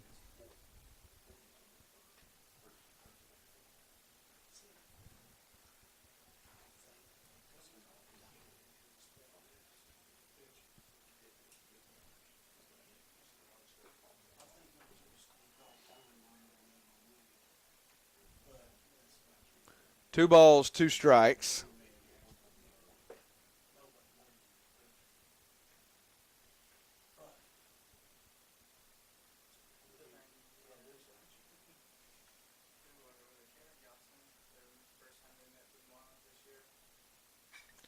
Mebane, fly ball, left field. And there's an out. First of the inning. Jose Urania.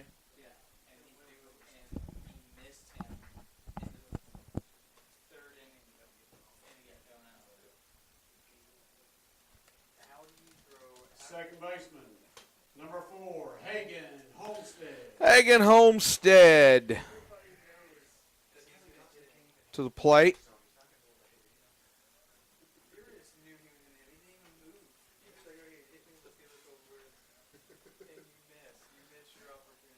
One ball, no strikes.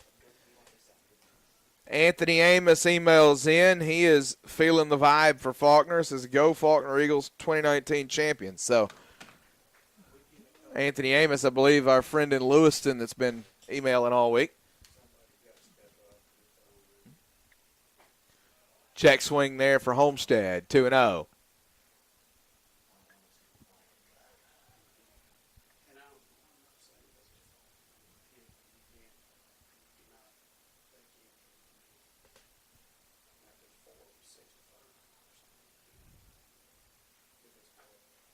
That one high, 3-0.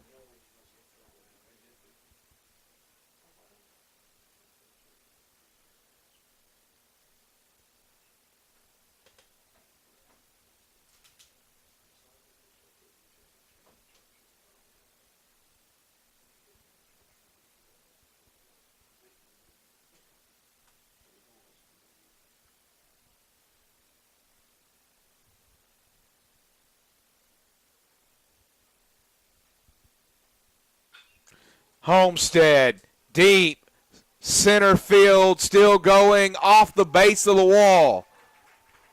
That's going to score one. Guzman throws on the brakes and hits the deck. So an RBI double for Homestead. And Guzman has been hit in the head and on the backside this inning.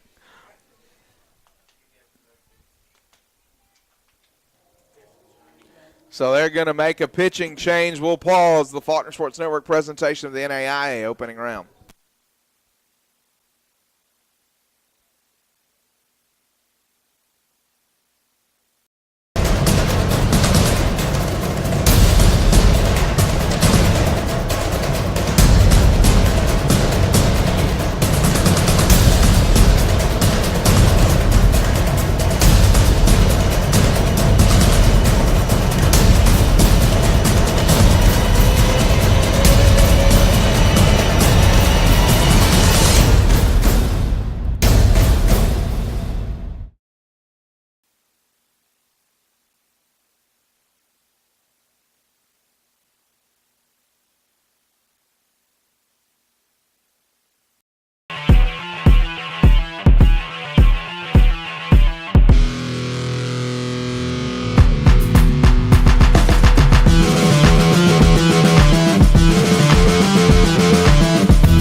Erickson Fish, 6'3", 220 senior from Sitka, Alaska, transfer from Long Beach City College. He pitched 2 1/3 against Jarvis yesterday. Ball fouled back off the bat of Troy Black. We met Erickson Fish's mother. They're going to call a balk, so the foul ball never happened. Guzman scores on a balk. That is now the 5th run that scores without the ball being put in play, or without Faulkner actually earning the run.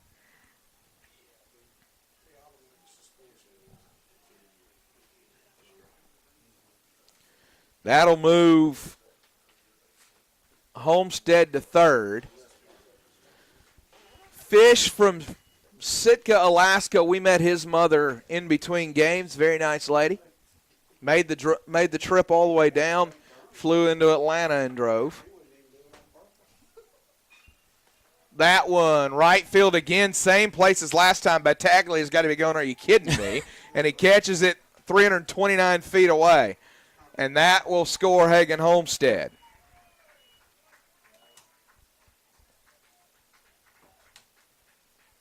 So Troy Black, sacrifice fly to right, scores Homestead. It's now 9-2. Second baseman, shortstop, number 5, John Michael Matthews. John Michael Matthews to the plate with 2 away.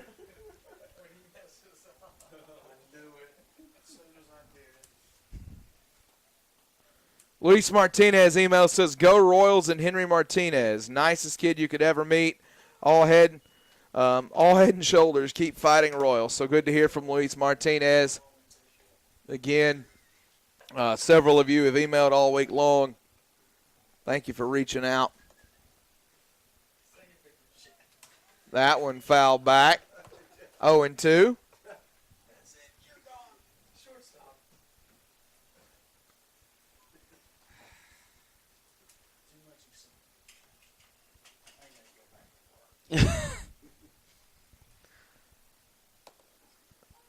And he strikes him out looking. So Fish comes in, does his job, gets Black and Matthews.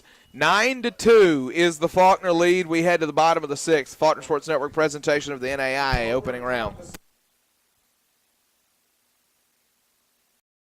Ever since I was a kid, I had the dreams of playing professional baseball. It was my obsession. I couldn't imagine a life where I did anything else. As I played, I kept dreaming about the next step, the next opportunity, the next play, and the next catch. My advice to anyone who wants to succeed at this sport is to never stop dreaming. Dream bigs.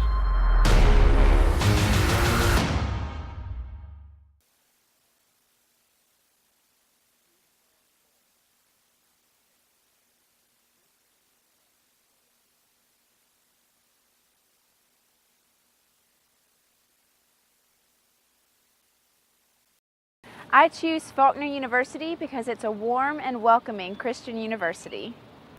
With over 70 majors, there is something for everyone, and you won't find a more supportive and encouraging faculty anywhere else.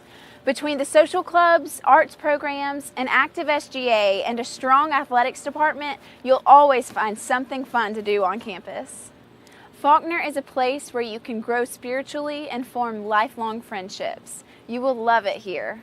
My name is Alyssa Boyd, and I choose Faulkner University.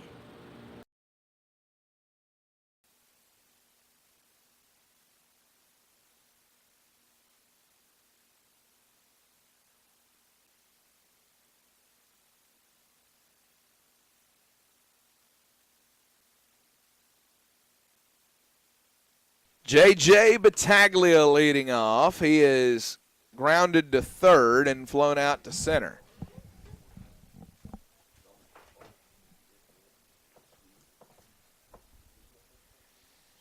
Frias delivers. 1 ball, no strikes.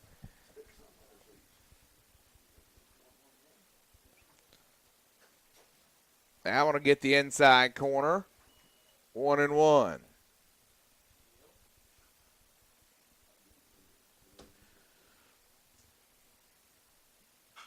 Grounded, third baseman. Black's got it, throws to first. Guzman brings it down, 1 gone. Good job taking that hop there at third by Black. Kind of took a weird hop, came up on him. As that ball was being hit to Troy Black, email came in from Penny Violet. Said, go Troy Black, your pa and Granny Boo love you. Love Dayton, Ohio. So there you go. It's well timed. Yeah, I hope she didn't miss the play while emailing us. Troy Black gets the first out. And this brings up Sam Cohen. He had a 2-run homer his last time. Again, we talked about it, but I'm thoroughly impressed that this is the 5th game since Monday, so you're talking about now 42 innings of baseball that have been played by Hope International, and Sam Cohen's caught every inning. Catchers take a lot of abuse over the course of a game. Yeah. 1 ball, 2 strikes to Sam Cohen.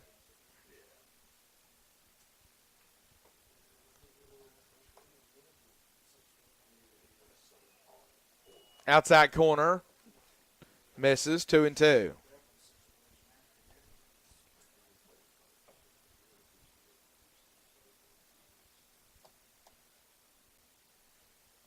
And Cohen gets a piece of that one to stay alive. It was a monster cut on that. It was. He was looking for home run number 2. Cohen, I think that one would have gone directly through the center field fence. Cohen grounded first base. Guzman Nice stays pick. down on it. 2 gone. We talk about the offense for Guzman. 15 homers, 78 RBIs. He's really, really been strong defensively for Faulkner. In this tournament, he's made several plays. He has. Including saving some otherwise wild throws at times. He's got a fielding percentage of 1,000. Can't do much better than that. No.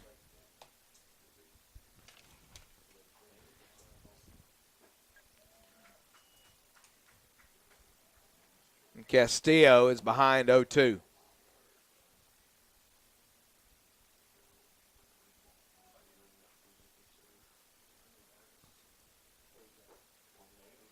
Outside corner, misses, 1-2. Frias at 111 pitches.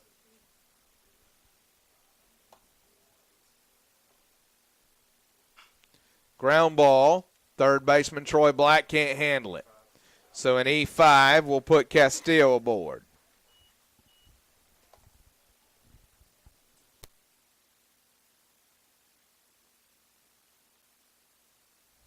Center fielder, number 2, Zach Weiss. Zach Weiss to the plate.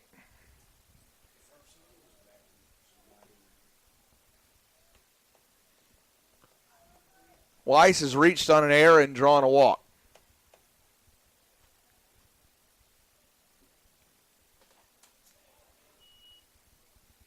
That one misses outside, 1-0. We've got a pinch hitter on deck.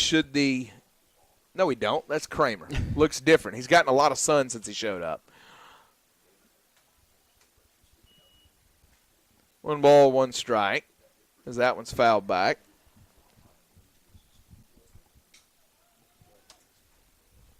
But, as we said, this is their 5th game. They've been in the sun a lot. They've been on this field quite a bit. They absolutely have. That one fouled back again, 1-2.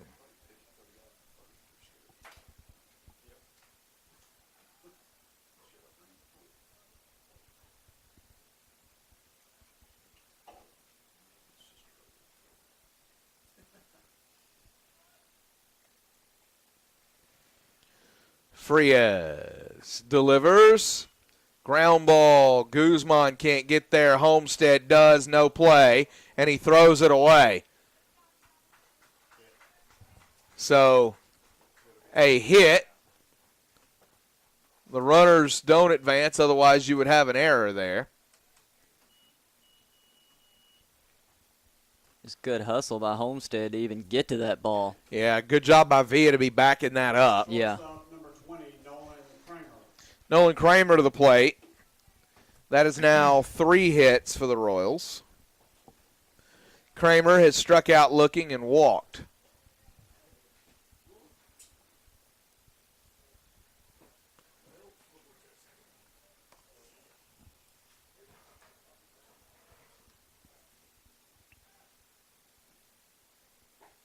Inside corner misses. 1 ball, no strikes.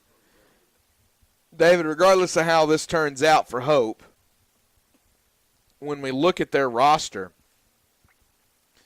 they will lose some good players, but as we watch this pitch, Kramer, shortstop, is there, and he's got it.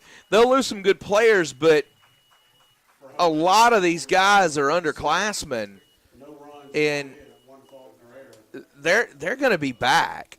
They are. You look at it, they're loaded with juniors. Yeah. And that's a great position to be in. It is.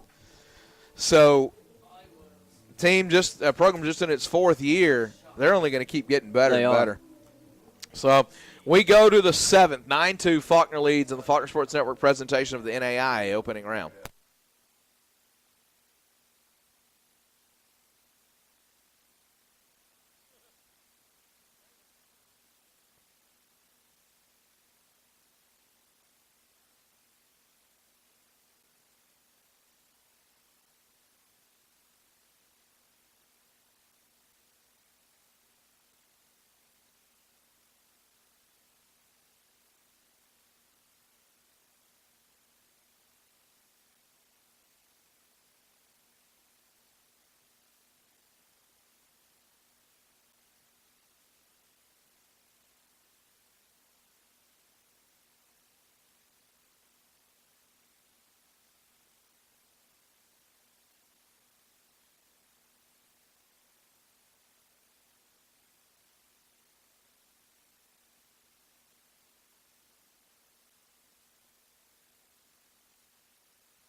Jonathan Villa leads off here.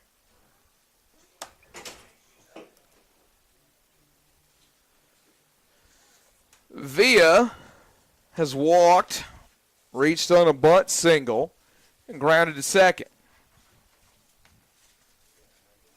He's got a 1-0 on him right now. Fish delivers. Via left field high, plenty of room, and the catch will be made by Castillo, 1 gone.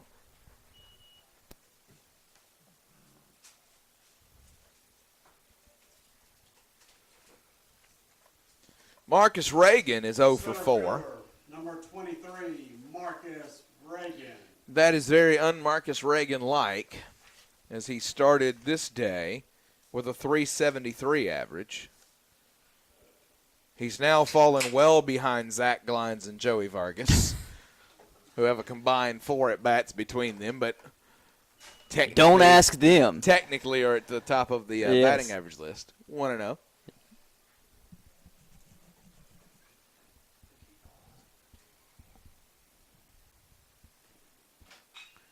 Reagan There's a hit through the left side. There's a single for Marcus Reagan.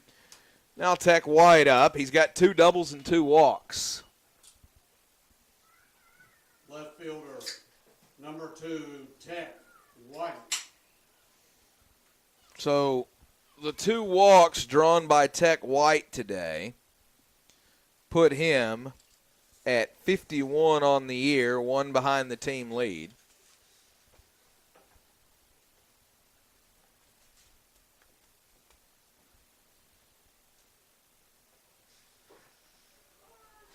There's strike 1.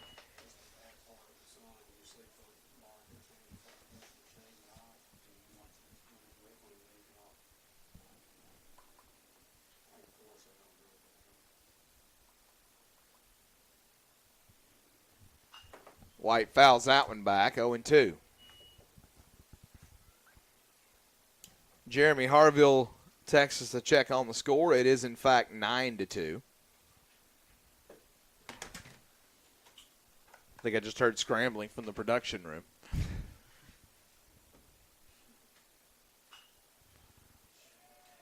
It's okay. It is the 8th game of the tournament. That ball hit the left field, 2 gone. Eighth game of the tournament, and our staff, comprised largely of rather young children who have been up past their bedtime for most of the week, have done a great job. 34, Shaggy Freeland. I thought you were going to go hooligans there, but you know.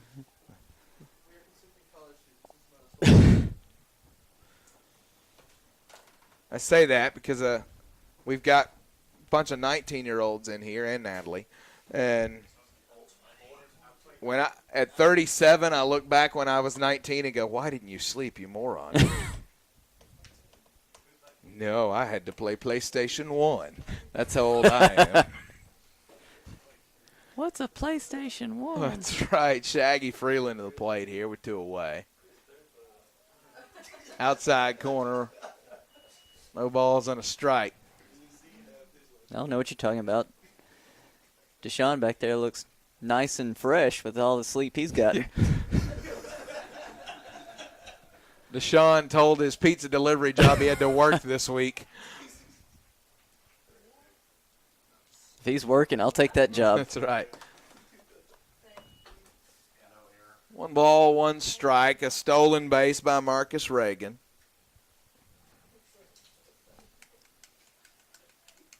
Deshaun Bullock, one of our scholarship workers. We put workers in quotation marks.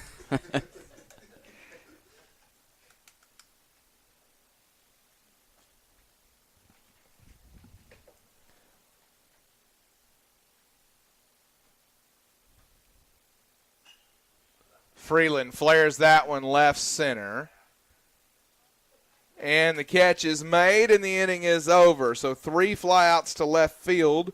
Works over around the single. We head to the bottom of the 7th, 9-2 Eagles on the Faulkner Sports Network presentation of the NAIA opening round.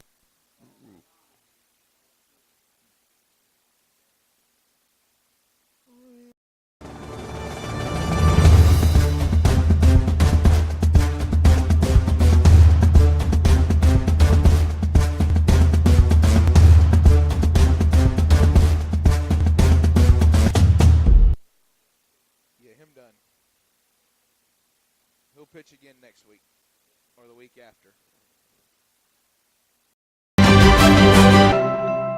What I've learned the most from golf is to have integrity in everything you say and do. One of the biggest lessons of that sports impacts my daily life is discipline. Be a champion of character. It just means to realize first that you're a part of something that's bigger than yourself. Being a part of NAIA is something that I'm going to keep with me forever because it's not only made me a better athlete, but it's made me a better person. The NAIA really just cares about their student athletes and just the experience in general at the school. And I think that's really important. The NAIA stands for, has great core values. One that's most important to me is servant leadership. Being able to serve your community is a huge reason why I chose the NAIA. I am a champion of character. I am a champion of character. I am a champion of character. I am a champion of character. I am a champion of character. James Jacob Jingleheimer Schmidt. That's my name too. Huh? Hey, we're back.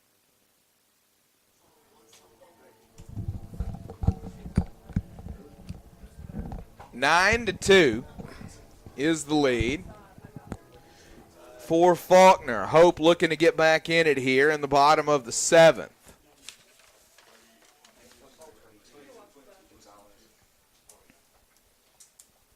Third baseman, number 22, Juan Gonzalez. Juan Gonzalez leads off. If you're looking to get back into it, this is the guy you want up. He can certainly set the table for you, that's for sure. We've seen in the course of the games here, he can even clean up the table for you. Yes, he can. And that one, fair ball. Look at Guzman with a backhand flip. Max Guzman, it's like he's showing off for a scout or something over there. Jeremy Harville emails again and says, thanks, guys. Y'all are doing an amazing job. Well, thank you, Jeremy. Wish y'all could cover the NAIA World Series. We do appreciate that. We would accept a GoFundMe that both covered the travel expenses and compensated us quite handsomely. Otherwise, I apologize for our absence. It's hard to get to Lewiston, Idaho from Deatsville, Alabama. It's a long way. 1 ball, 1 strike. On Aguilar. 1 ball, 2 strikes.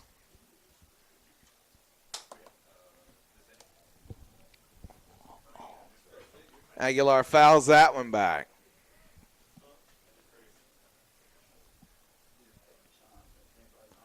Brandon Suttles is the new pitcher. David, tell us about him. Brandon Suttles comes in to the day. This is going to be his 20th appearance as he gets the strikeout there. 4.55 ERA and 27 2/3 innings pitched with an opponent batting average of 248. Cody Marshall to the plate. He struck out looking twice and grounded to the first baseman. Inside corner, strike 1.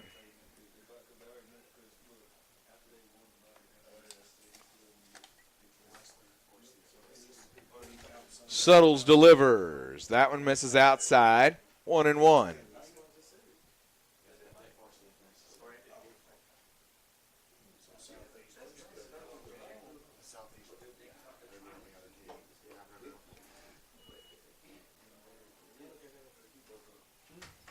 Two balls and a strike.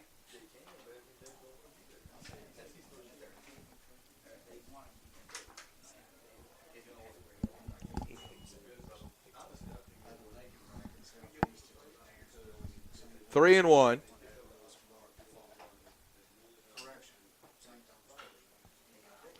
Fouled away. 3 balls, 2 strikes.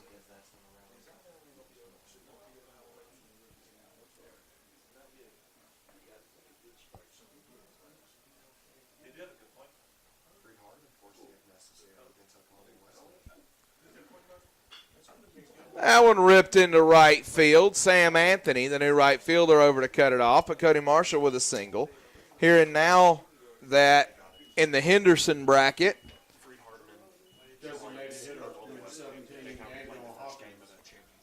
Say that again.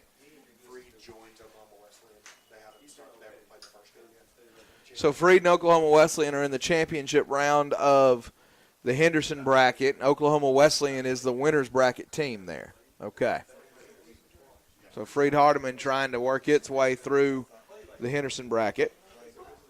They were in the World Series last year. So Indiana Tech won the Williamsburg bracket and is on its way to Lewiston, Idaho. That's a team Faulkner played earlier this year, right here at Harrison Field. I believe they were in this regional last year, this opening round. No balls, 2 strikes right now, and Daniel Hawk Hawkins. So that is now half the field set for Lewiston. We have Georgia Gwinnett, Southeastern, St. Thomas, Indiana Tech, and Lewis and Clark State. The 0-2 to Hawkins. He swings and misses. Strike 3. We head to the 8th. 9-2 Faulkner leads on the Faulkner Sports Network presentation of the NAIA opening round.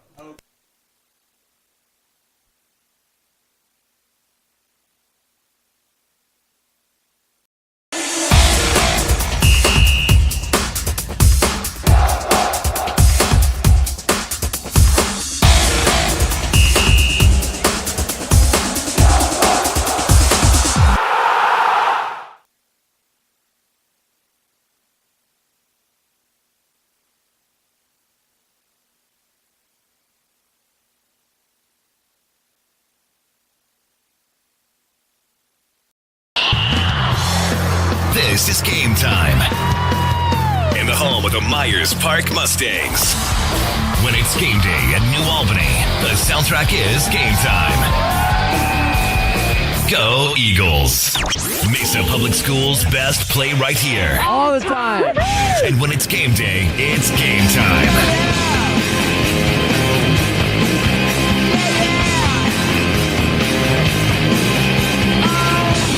The championship music continues here on Game Time. Welcome to Valor Christian High School for today's sporting event. The Eagle concession stand will be open throughout the contest. Eagle Concessions offers a wide variety of food and beverage items, sure to satisfy all your refreshment needs. Another great song is coming up here on Game Time. Event Rent is Colorado's premier party rental provider. Our exceptional customer service, quality products, and attention to detail are the components that have made us the superior choice. This is where the Valor Christian Eagles fly.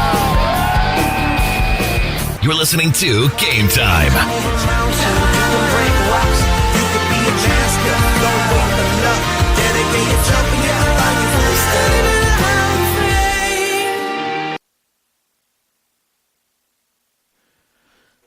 Max Guzman leads off here.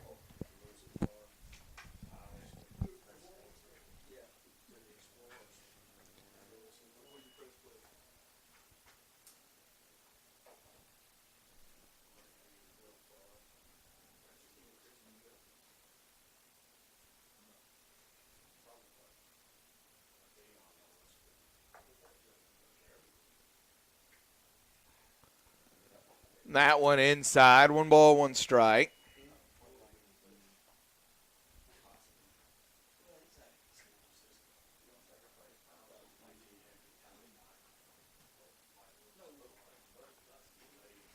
That one misses away. 2-1. Fish facing Guzman here the way you want to see him. Nobody on. Start the inning. Guzman swings over the top of that one, 2-2.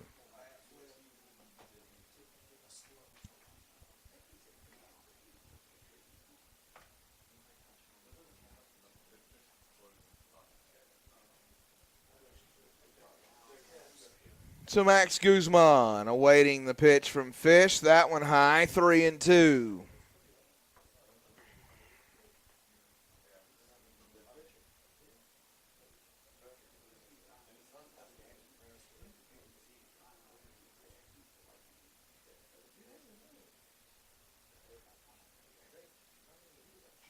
He'll foul that one back. That was ball 4. I'm actually surprised he was able to get his hands around and get it.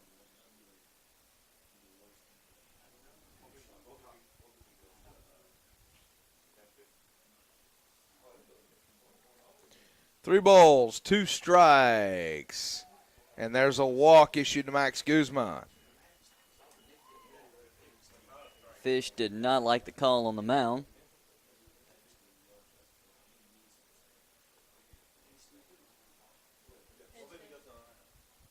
Right fielder, number 1, Sam Anthony. Sam Anthony to the plate.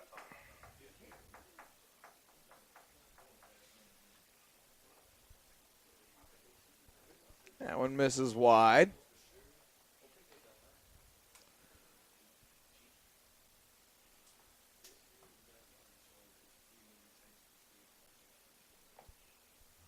Anthony's first at bat today as he came in for Myron Mebane.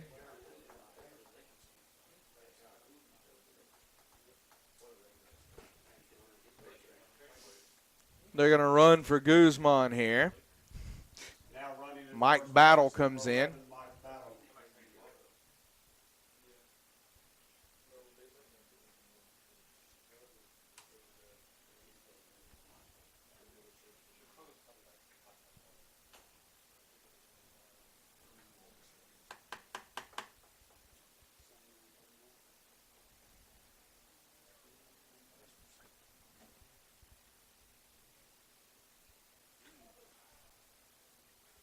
And he hits Sam Anthony.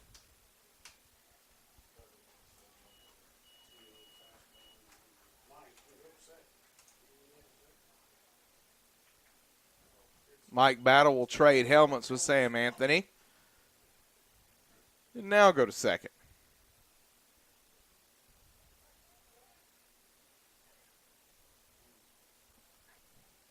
That'll bring Hagan Homestead to the plate. Not the way you want to begin the inning here. Down 9-2, hoping to get back in it. A walk and a hit by pitch.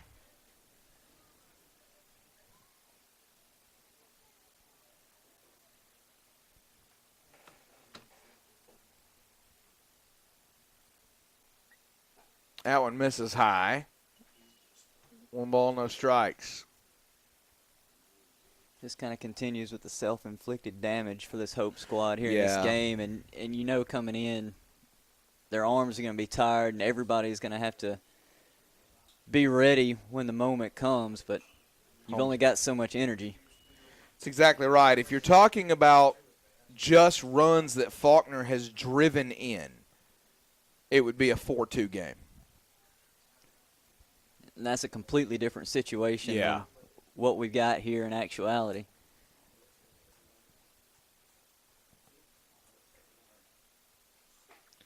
Homestead can't catch up with that one. 1 ball, 2 strikes.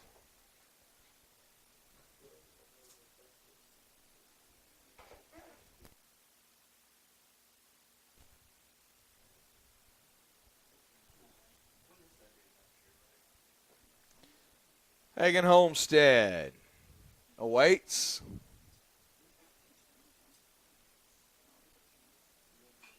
Fouls that one back.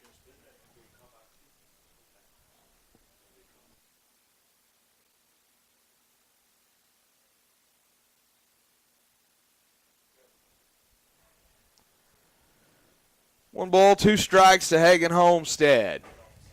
Runners on first and second.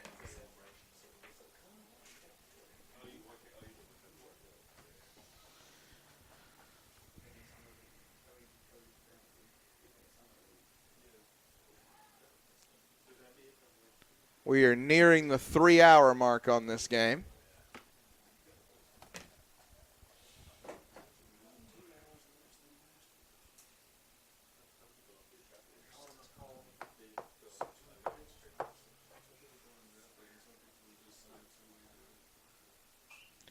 No foul back. It'll stay 1 and 2.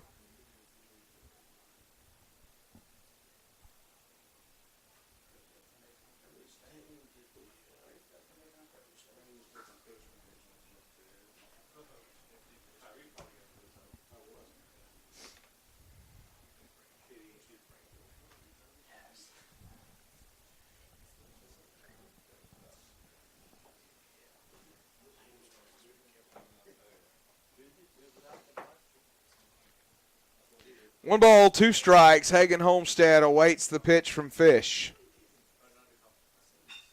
He'll send that one into right center. They'll send the run home. Throw is there, and he has to slide in ahead of the tag. So Mike Battle scores, makes it 10-2. It was a good throw in from right there by J.J. Battaglia. But a good slide. An RBI single for Homestead. Third baseman, number 16, Troy Black. Brings Troy Black to the plate.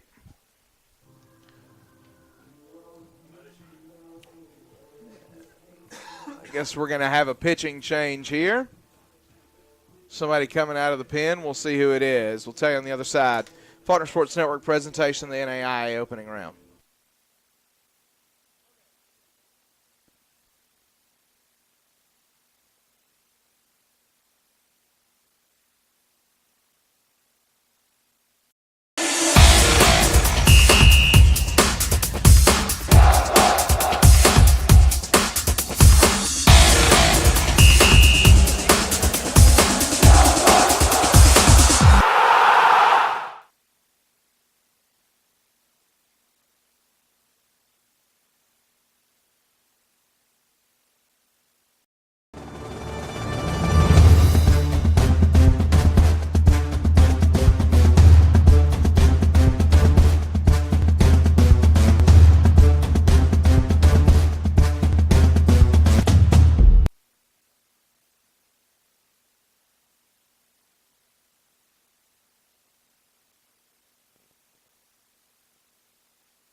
DeJard Kimbrough takes over for Hagan Homestead. The new pitcher is Shane Martinez, a junior from Riverside, California. What are the numbers on him? 9.00 ERA. This will be his 7th game out of the bullpen. 6 innings pitched, 7 strikeouts, and a .370 batting average against. And outside corner, strike one. Martinez listed as an infielder on the roster, so this isn't something that he's asked to do much, but as we noted, he's got 6 innings of work in. See a lot of that in midweek games sometimes. Guys will just eat innings to save starters for the weekend. Double steal by Sam Anthony and DeJard Kimbrough. So Anthony, that is his 16th stolen base of the year. And DeJard Kimbrough, his 17th.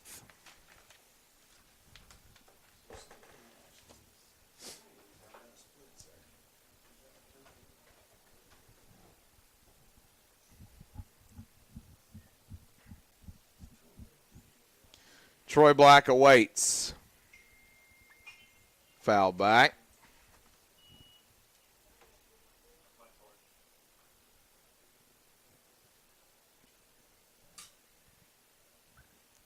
One ball, 2 strikes on Troy Black. Black, his last 2 times, has gone to extreme right field. And he flirts with it again. He's 2 for 4 with a single and a double. Also has a sac fly RBI.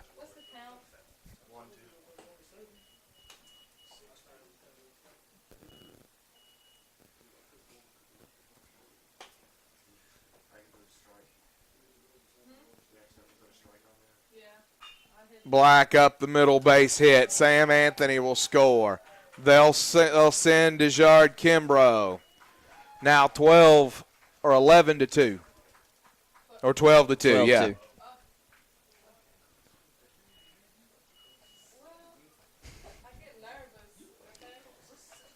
Shortstop, number 5, John Michael Matthews. So Troy Black adds 2 more RBIs on the single.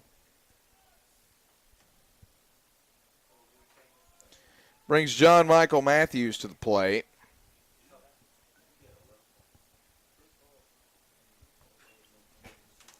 Fouls that one back.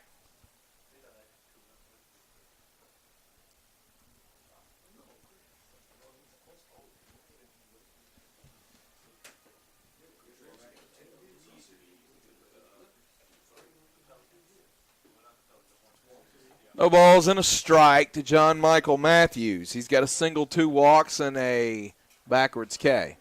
He's now no balls and 2 strikes.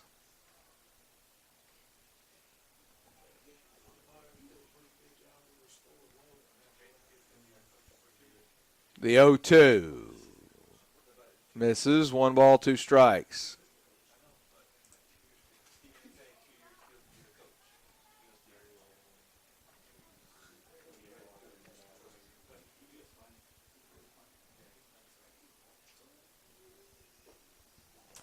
Two and 2.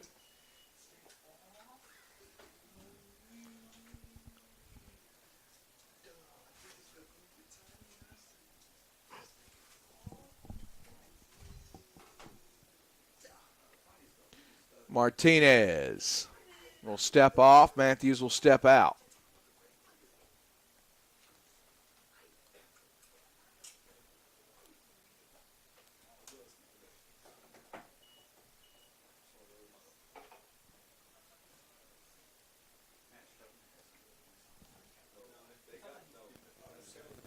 Three balls, 2 strikes on John Michael Matthews. That one drops in front of the center fielder. So Matthews with his second hit of the day. Jonathan Villa to the plate. Number 27, We've Jonathan hit that time of day where in right and center, and a fly ball is a little difficult to navigate. Yeah, it's a dangerous proposition. Sun going down just right there in your eye. Villa has a walk, a bunt single, a grounder to second, and a fly out to left. 1 ball, no strikes on him here.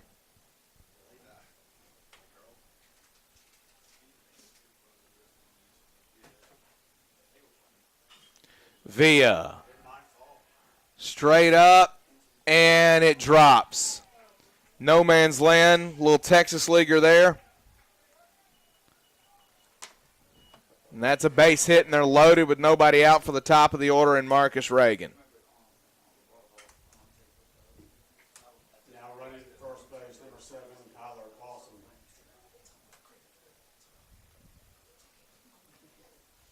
Tyler Paulson will come in and pinch run. So Paulson pinch running at first, or courtesy running at first. Yeah, courtesy running, that is Villa. For Jonathan Villa.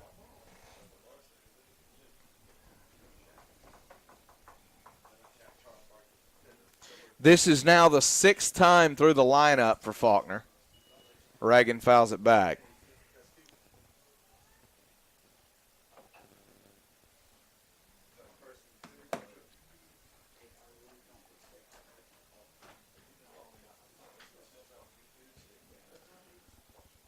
That one misses. 1 ball, 1 strike.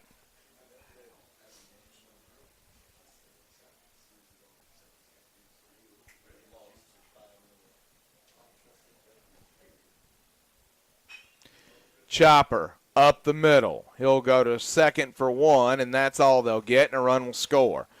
So a fielder's choice RBI for Marcus Reagan. That brings home Troy Black, and it's now 13-2. Left fielder, number 2, Tech White. Tech White to the plate. He's got 2 doubles, 2 walks, and a fly out to left. There's runners on the corners right now with 1 away.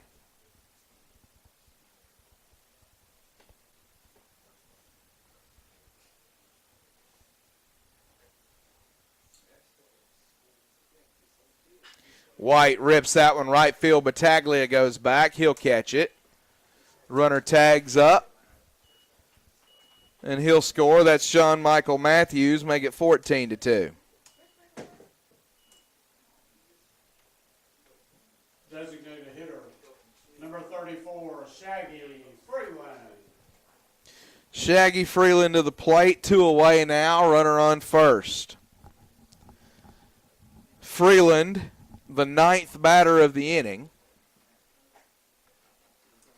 That one misses high. 1 ball, no strikes.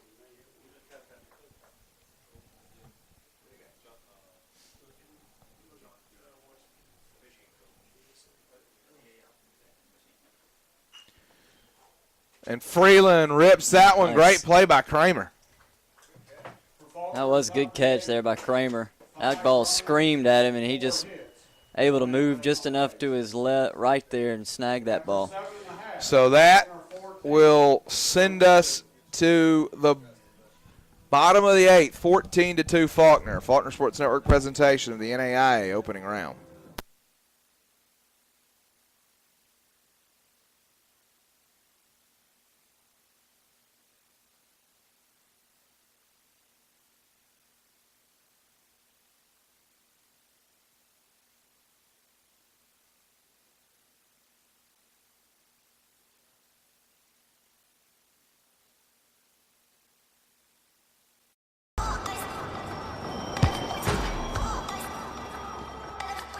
Listen up, world. I'm not just any footballer. Mark my words. I'll be one of the best.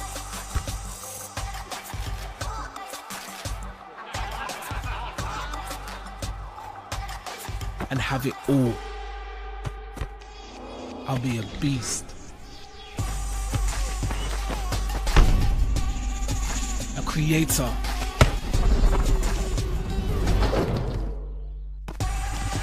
Uncontrollable.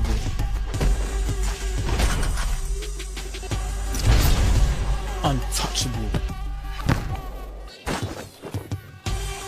Legendary.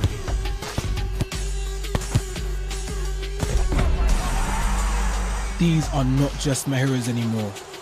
They're my competition. I'll take from all of them and create something new.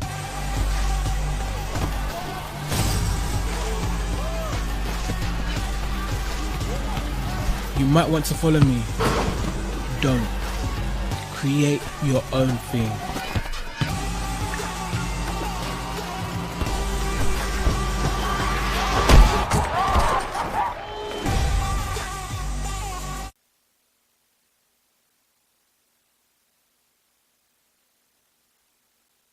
Well, leading off here in the bottom of the 8th inning is J.J. Battaglia. He's the first to greet the new Faulkner pitcher, Israel Fuentes. The numbers on Fuentes, David. Fuentes, ERA of 4.26, a 1-1 record in 6 starts, 19 innings, 18 strikeouts, and a .297 batting average against. He gets Battaglia to ground to third. That's the third time Battaglia has grounded to third. Fuentes, the junior from Chino Hills, California. Yeah, Fuentes was an All-American for Faulkner 2 years ago. Sustained an injury last year and has nursed that injury most of this year. If there had been a game tomorrow, he would have started that one. Email comes in from Kenny Zook. This is Sam Cohen at the plate. He had a 2-run homer earlier. Fuentes, the 0-1, 0-2. Kenny Zook email says, you guys need to be part of the team in Lewiston. Doug Amos went every year, all expenses paid and more. I did the play-by-play with him every game for 4 years straight. Start the GoFundMe or get the word out to admin. Too many people will not be able to hear the Faulkner games that can't go. I'm sure a lot would assist in getting you there. Mac has to help y'all get there. Well, thanks, Kenny Zook. We appreciate you. No balls, 2 strikes.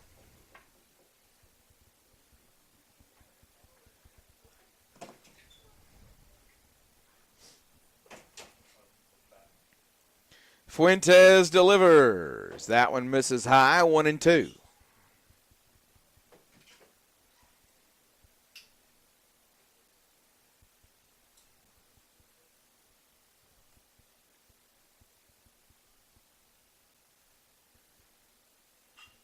Cohen, right field. Anthony over. He'll make the play. Cohen is retired. You start to look at it, Sam Cohen's a senior transfer from UC Santa Barbara. That could well be the last at-bat of his career, and he's been really good for Hope International. 13 home runs this year. He has, and he's been solid in this tournament. We've been talking about him as that backstop there behind the plate and the innings that he's put in, but he's been doing it with the bat as well. Castillo swings and misses at the first pitch. He's 1 for 3 with an infield single. So barring something dramatic, it appears to be the end of the line for Hope International, and what an incredible run they've made. They're not done yet, though. There's a single through the left side for Castillo. Penny Violet emails and says, great game, Troy Black. Good luck at NAIA World Series in Idaho. We love you, Uncle Mike, Aunt Penny, and Ansley from Dayton, Ohio. Lee Mutter, the champion of character for Hope International, a senior. He'll get another at bat. He's a native of La Mesa, California. A proud Helix Scotty, as we learned yesterday.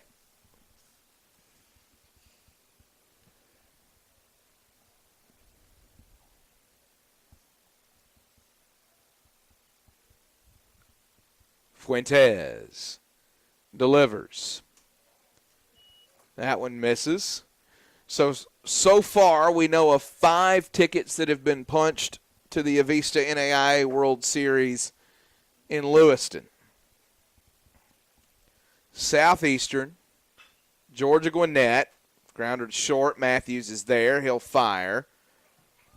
And that retires Mutter. No runs, one hit, one man left on base. After 8 innings, We head Faulkner to the ninth, 14-2.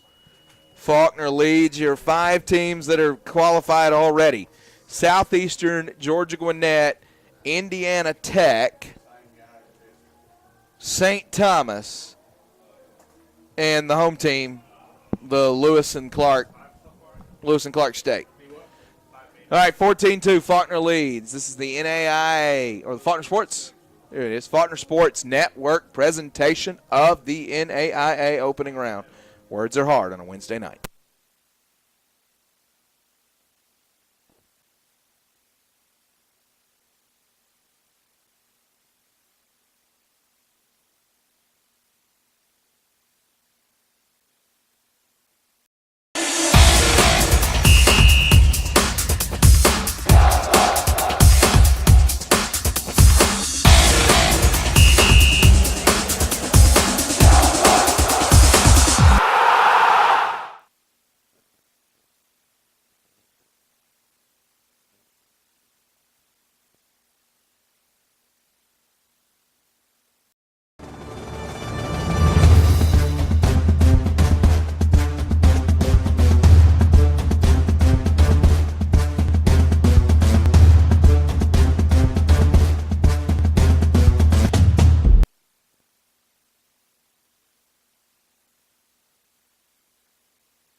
Max Guzman to the plate. Guzman, 3 walks, an RBI single, and a pop up to third. He is 1 for 2 in his 6th plate appearance here.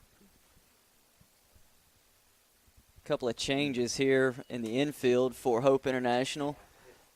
Crow has come in to play third, and Dahlgren has come in, and he'll take over at second base.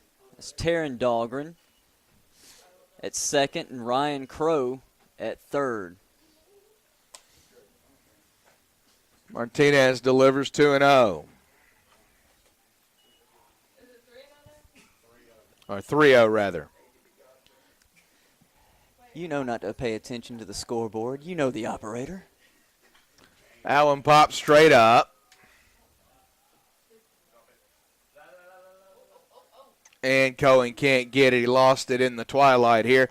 Email comes in. Email comes in from Dale and Cheryl Mendoza. Watching from SoCal. Great coverage. Must have a great recruiter at Faulkner. Not that we're biased. LOL. Keep up the good work. Dale and Cheryl Mendoza. Off to Lewiston we go. My 4th trip. That, of course, the family of the foreman coaching first base over here, Mike Mendoza, who does a wonderful job for this program at Faulkner. That one misses off the plate. Max Guzman draws a walk. That is the 11th walk issued. Here's right fielder, number 1, Sam Anthony. Sam Anthony to the plate.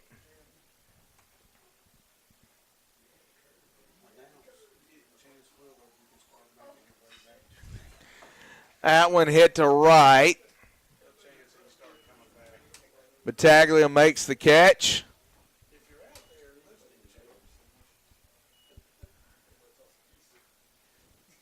We are 5 outs away from Chance Willard being permitted back into the building after his unceremonious ejection yesterday. The old rule, like the number 1 rule of baseball before there is any other rule, you cannot argue balls and strikes. That's the number 1 rule. Hagen Homestead takes that one inside, 1-0.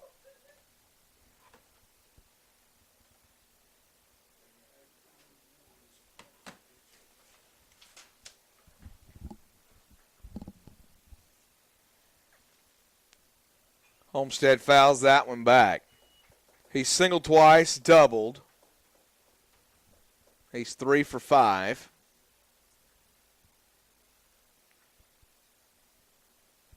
Guzman appears to have grown weary of the helmet. Puts it back on now.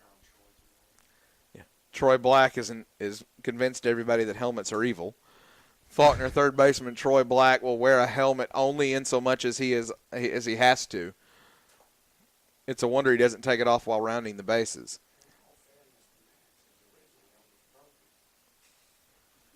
Two balls and a strike. Now 3-1.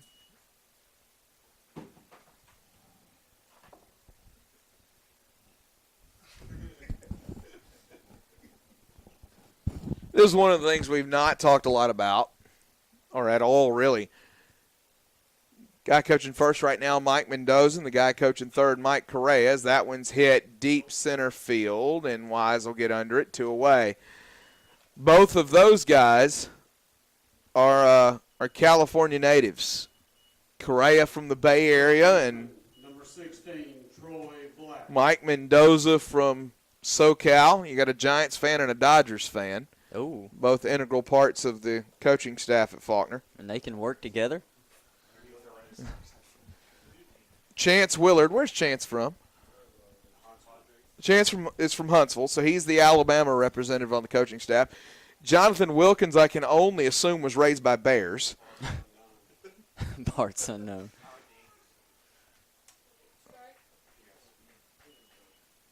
That one gets the outside corner for a strike.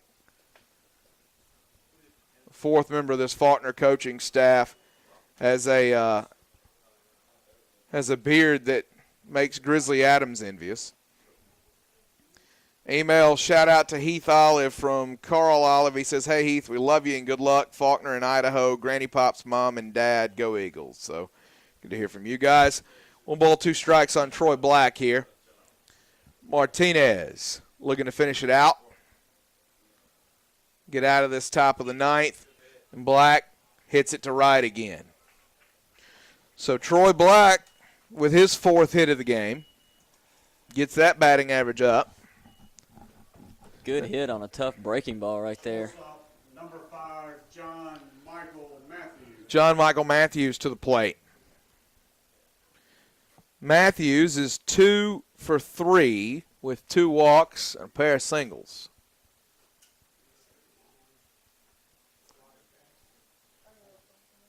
Cohen stabs that one in the dirt.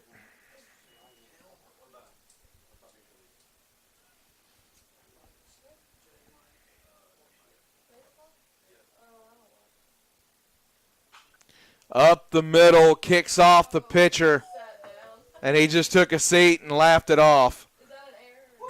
That's a base hit from John Michael Matthews. It looked for a moment I don't know if it like was so much laughter as it was grimacing. Yeah, either way, from this distance, there was a facial expression. It may not have been a laugh. They'll come out and check on Shane Martinez there. I hope he's okay.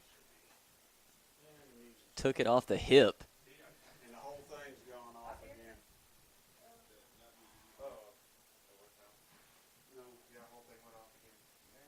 Just unplug that box down there under Natalie.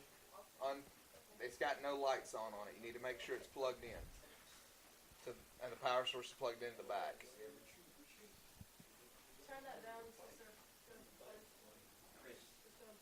So Martinez will take a few pitches here to see if he'll continue. You're big clod hoppers, Natalie. Looks like he says he's good. The training staff running off the field for hope.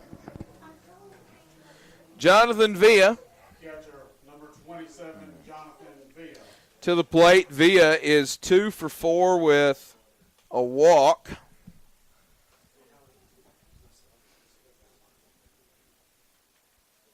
That one misses away. They are loaded for Jonathan Villa, the 9-hole hitter for Faulkner.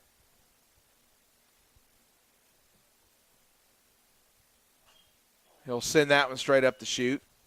Foul.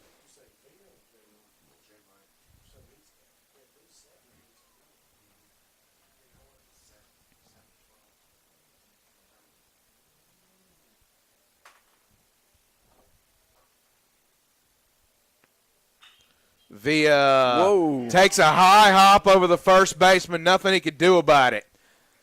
That's going to drive in a couple more. 16-2 on a 2 RBI double for Jonathan Villa. First baseman was set for the ball, and it just hit a divot and went over his head. Nothing he could do. Divot, trampoline, something. Yeah. Tyler Paulson now running at second base. Paulson comes in as a courtesy runner.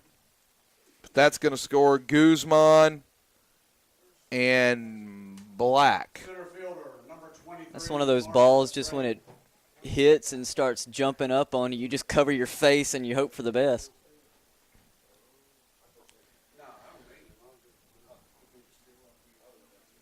And that will bring up Marcus Reagan for the 7th time. He'll take strike one. Reagan is 1 for 6 on the day with an RBI, a single, and a stolen base. And he'll pop that one up. Should be 1 for 7. Gonzalez is there, and he's got it. So that's it for Faulkner in the 9th. They lead 16-2 as we go to the bottom half. This is the Faulkner Sports Network presentation of the NAIA opening round.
So pinch hitter here in the 9th spot, Connor Dodge from Bakersfield, California.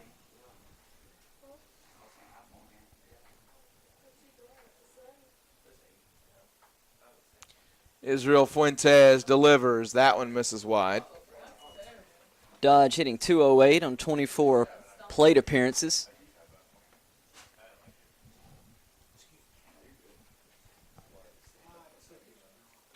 Dodge, right side, Homestead gloves, fires, got him. Look at Dodge hustling down the line, though. And that's one thing we can say about this Hope International team. They have fought the entire way. They have not given up, and you know that says a lot about the coach and the program and the culture that he's built there. Well, and that's the word. We talked about it a little bit earlier.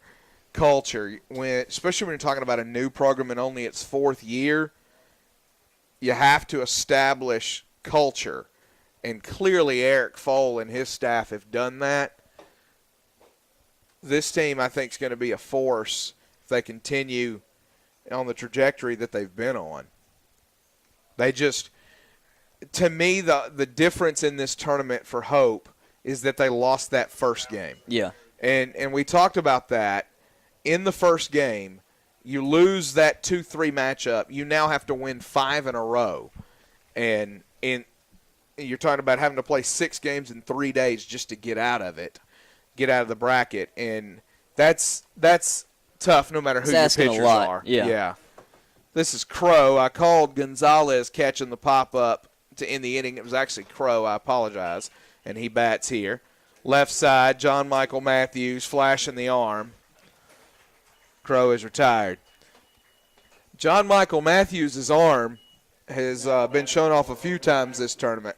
It has. And this game has been showed off a few times. He's had some great plays, good throws out there, deep in the hole and short. Taryn Dahlgren, senior from Corning, California, to the plate. Crow was also a senior. Two guys you're talking about the last at-bats of their careers here.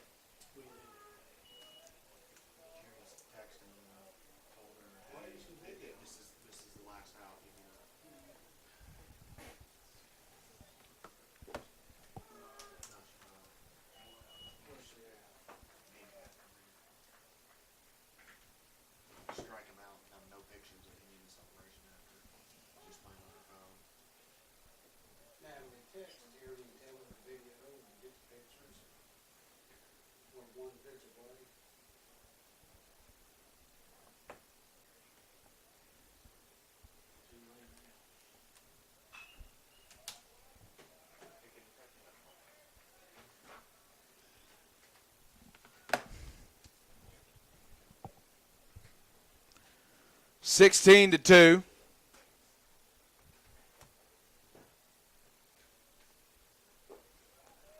Two outs, two strikes. Bottom of the ninth.